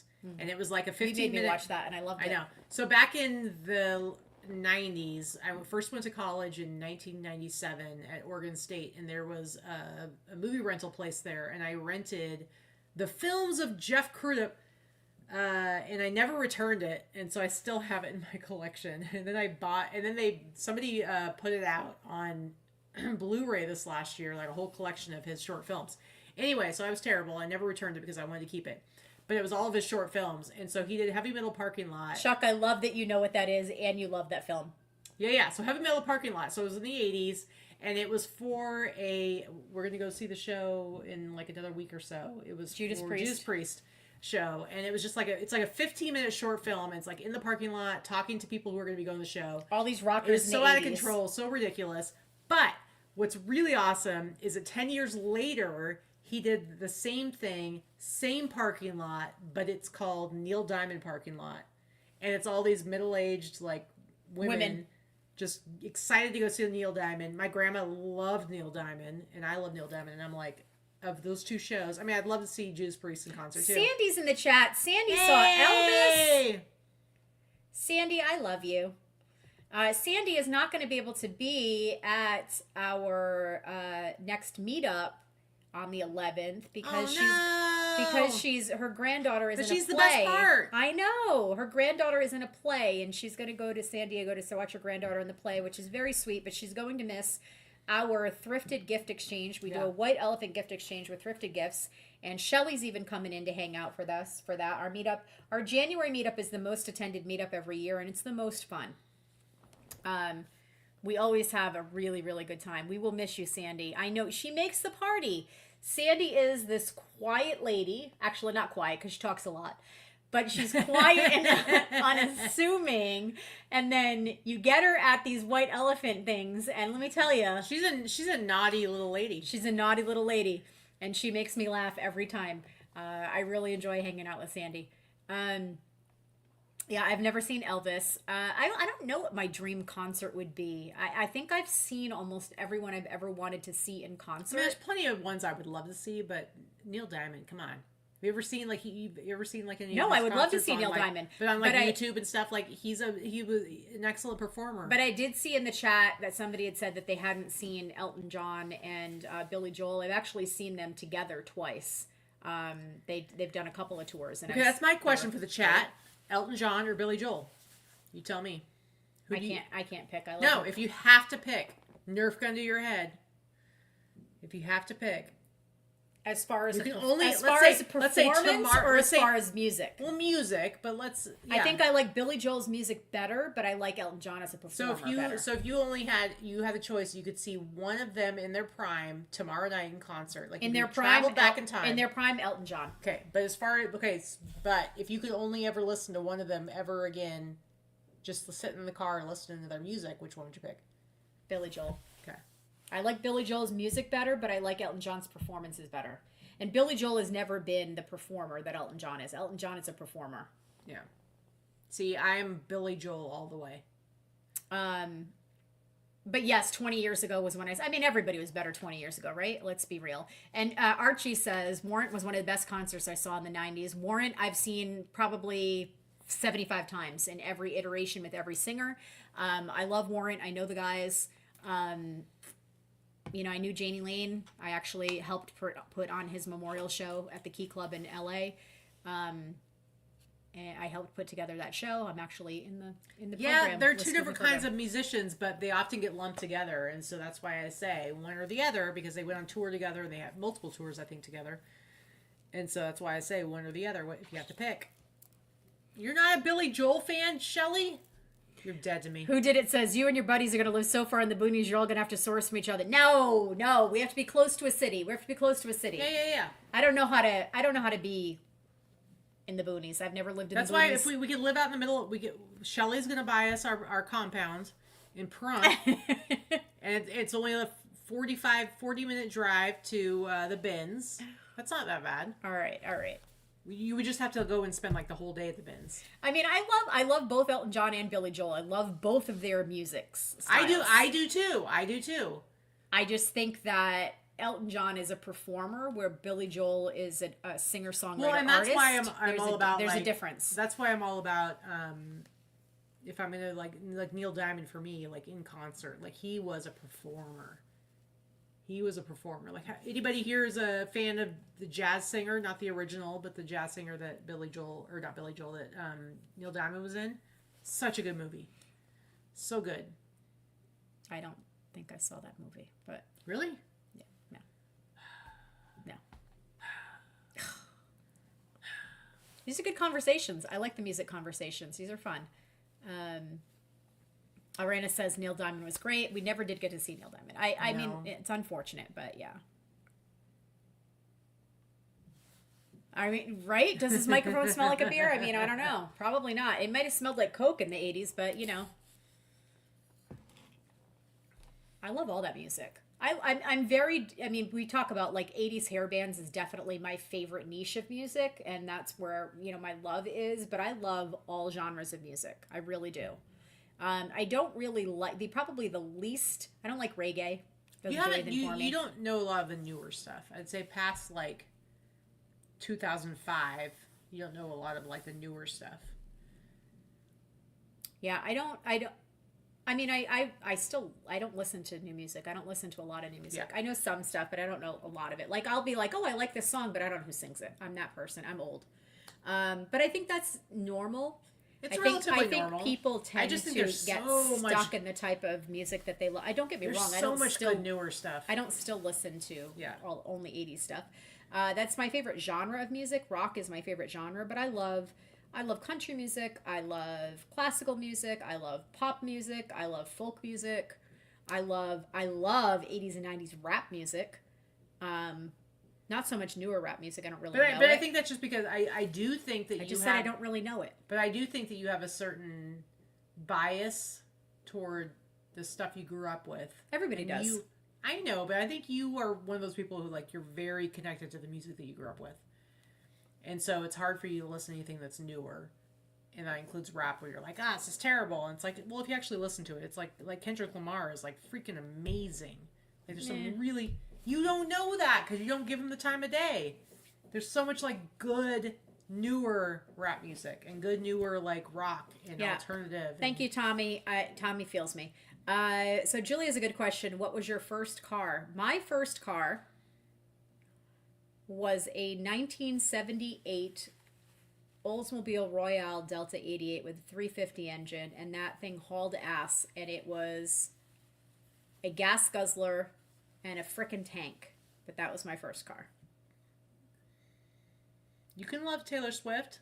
I think she's an incredibly talented person. I only know a handful of songs. I never will buy into the whole, like, if people love it, then I can't love it. Or if it's like the kids I'm not love a Swiftie, it, I can't love it. but I totally respect her as an artist and as a humanitarian. I mean, I don't know why people made her so political and made her all that shit. Who cares who she dates, any of that stuff. I like the fact that she is a extremely talented woman that is a singer, songwriter, and is extremely philanthropic and is very successful in her own right. I don't have to love her music. I like what I know, but I don't know enough of it. So my first vehicle was in 1988 Datsun. 1988 Datsun, like 2200 pickup. It was awesome. I loved it. Like, the first car I drove, my dad got, like, it was a little Honda Civic that he bought for my sister and I to share. But my sister drove it, and then she went away to college, and then she got pregnant and came back home, so it never really was my car to drive. But then he had, like, this little Datsun pickup, and when I went away to college, he gave it to me. It was just like a $2,000 pickup, tiny pickup. I loved it, though. Yeah, I agree, Danny. It shows how you can take care of the people who work for you and still have plenty for yourself. I like that she's incredibly philanthropic. I like that she takes care of all of her people financially, all of the gifts that she's given. You know, every city she gives money. I mean, you know, she's an incredibly wealthy woman, but she does good money with her. She does good things with her wealth, and I can appreciate that from anybody. Okay, here's a question, guys, for everybody in the chat and for Vicky. I knew you still had that funky. For everybody in the chat and for Vicky, what is your absolute dream car? And it doesn't mean like it doesn't have to be something new, but if you could have any car at any time in your life. 1966 Corvette Stingray split window. Okay. It's my dream car. I'll never own it, but that's my dream car. Mine would be a completely tricked out, it's not a specific year, but a 70s El Camino, like black and gold El Camino that's like totally tricked out, mint everything, because I think I would look really sweet in it, and I think El Caminos are the most ridiculous cars that have ever existed because they're not a pickup, they're not a car, and they're terrible at both things, but they look awesome. And I think it would fit my personality. Tommy, what do you think? I think it would fit your personality. Tommy has a good question. Better business person, Oprah or Taylor? Better humanitarian, Taylor Swift, hands down. Yeah. I think they're both good. They're both incredible business women. I think as far as being a better person, it's probably Taylor. Even though I don't care if I ever met her, and I really love Oprah, I can absolutely understand, like, as far as, like, humanitarian. I mean, here's the thing. If Oprah is incredibly generous, we don't know about it. Yeah. And sorry, but she has single-handedly brought some really terrible people into power. Just saying. I don't know. I'm not going to get any deeper into that, but... Well, Dr. Phil and Dr. Oz, I mean, we're not exactly... Well, I wasn't going to go any further into it. They're both pretty awful human beings. That's what I'm saying. They're real bad. Real both pretty bad. Awful. Real bad. But, yeah. Oh, see? 69 Corvette Stingray T-top. I had a 2016. So, like, mine's the 66 split rear window. Doesn't have to be a convertible. I don't even know if they had a convertible in 66, but 66 Corvette is my dream. In electric blue would be that is my absolute dream car. Has anyone told you your hat is ridiculous? My hat is absolutely ridiculous. I know it is. All right. We've been on here for like almost 2.5 hours now. I think we're ready to... done? Yeah. You done? I got to pee again. I mean, we can keep going, but can I go pee again? Go pee. I'll keep talking. I'll keep talking to the chat. Keep asking questions. We have nothing else to There's do. a good questions. Yeah, I've heard... Here's the thing. I worshipped Oprah until social media existed, and then I've heard some not so great things about her since then, and it kind of changed my tune. But I will say in the 90s and the early 2000s, I loved Oprah Winfrey.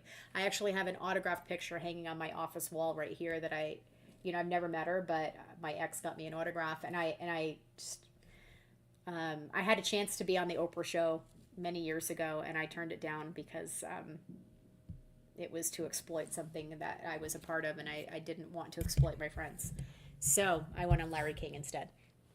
But because Larry King let us do the show that we wanted. Anyway. Yeah, Shelly, you want a 66 car because that's the year you were born. That makes sense. Daryl says a Mercedes AMG in black. Okay, fair enough. Fair enough. Yeah, I mean, I'll probably never have a 66 Corvette. It doesn't matter enough to me for me to get one. But if I were ever, wealthy, of course I'd get what I wanted, and that would be the dream car for sure. Let's see here. Kelly says a 65 Mustang with tan interior, red with tan interior. That makes sense. Mercury Cougar with the taillights. All right. I mean, Katie wants an El Camino. I don't know. There's a lot of people that have an El Camino as their dream car. So, God, the Larry King episode can be found on, if you were to Google it, I think it is on YouTube. It is from February of 2004. February of 2004, it was Larry King Live, and it was about the station nightclub fire. So it is there. I've seen still shots. I've gotten the transcript, but I've never seen the recording of it. Tommy says any car with a chauffeur is my dream car. Ah, that's fair. Fair enough. Sandy, I would like to see you drive a dune buggy. We live in the desert. You can drive one. Get one. That's it. We should go do it for your birthday. Your next big birthday. Let's go rent some dune buggies and go drive them in the desert. Do it. If you've always wanted one. Yeah, I've heard there's a lot of celebrities that are terrible to servers. There's a lot of celebrities that are terrible to their fans. It happens. I will say it, the couple that I've met that have been awful have ruined my opinion of them. And that's, it's what they do. Not everybody is worthy of the fame that they have. I think that's why I really like the ones that are reported to be or purported to be nice and kind. It makes me like them that much more. I decided to bring Grizz. Oh, we got Grizz. We got old lady Grizz instead. Grizz never comes upstairs. I know. To see the people. If you've never been to our house and you're not Facebook friends with us, you've probably never met Grizz. There's a handful of you guys in the chat that have been to our house and have met Grizz. Grizz is the old lady. Grizz is the OG. Grizz stands for Griselda Brown. Griselda Brown. She's named after a John Waters film. She's 800 years old. But no, realistically, she's like 15, 16, 17. We don't know exactly. I got her in 2011, and they thought she might be 2, 3. So she's my old lady. Look how cute she is. She's a good baby. She is a good baby. She's very sweet. When people come and visit us, we have Ripley, and everybody loves the puppy, but most people end up, Grizz is their favorite because she's kind. Mm-hmm. Excuse me. She's such a good girl. She is a good girl. She's very, very sweet. Mm-hmm. And we have Corey probably coming to watch the babies in the next few days. Mm-hmm. I'm going to take a trip to the East Coast. Look how cute she is. She's a cute baby. I was going to grab Ripley, but I went down and she was whining, so. Thank you for the blessings. She's very sweet. She's a sweet baby girl, and she's honestly, she's a very, very good dog. She's very good. She's very smart. She's just 800 million years old and scrawny. Yeah. No matter how much we feed her, she doesn't gain any weight. No, she's a good girl. So we're hoping we'll get her through all the way through 2025. I hope so. She's on heart beds, but she's a good girl.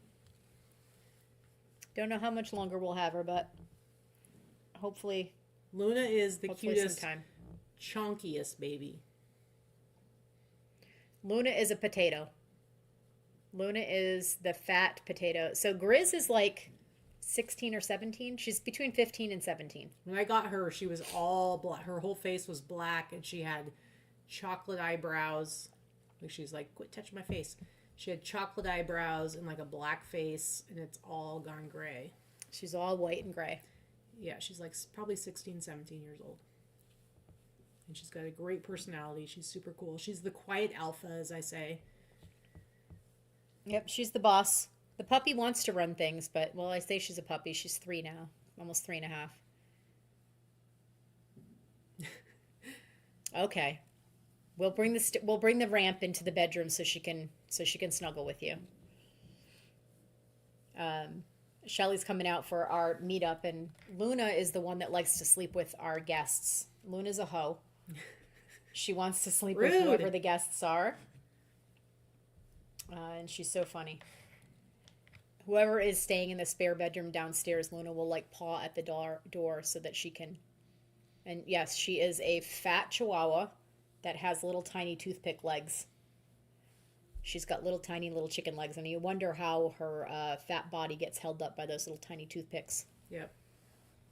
And Grizz is just like a mutt. I don't even know what she is. I should do a DNA test on her, but she's like some sort of terrier, maybe Chihuahua, maybe Whippet, maybe Italian Greyhound. I don't know what. She's tall, Ripley is skinny. almost 3.5 years old already, Tommy. I don't even know.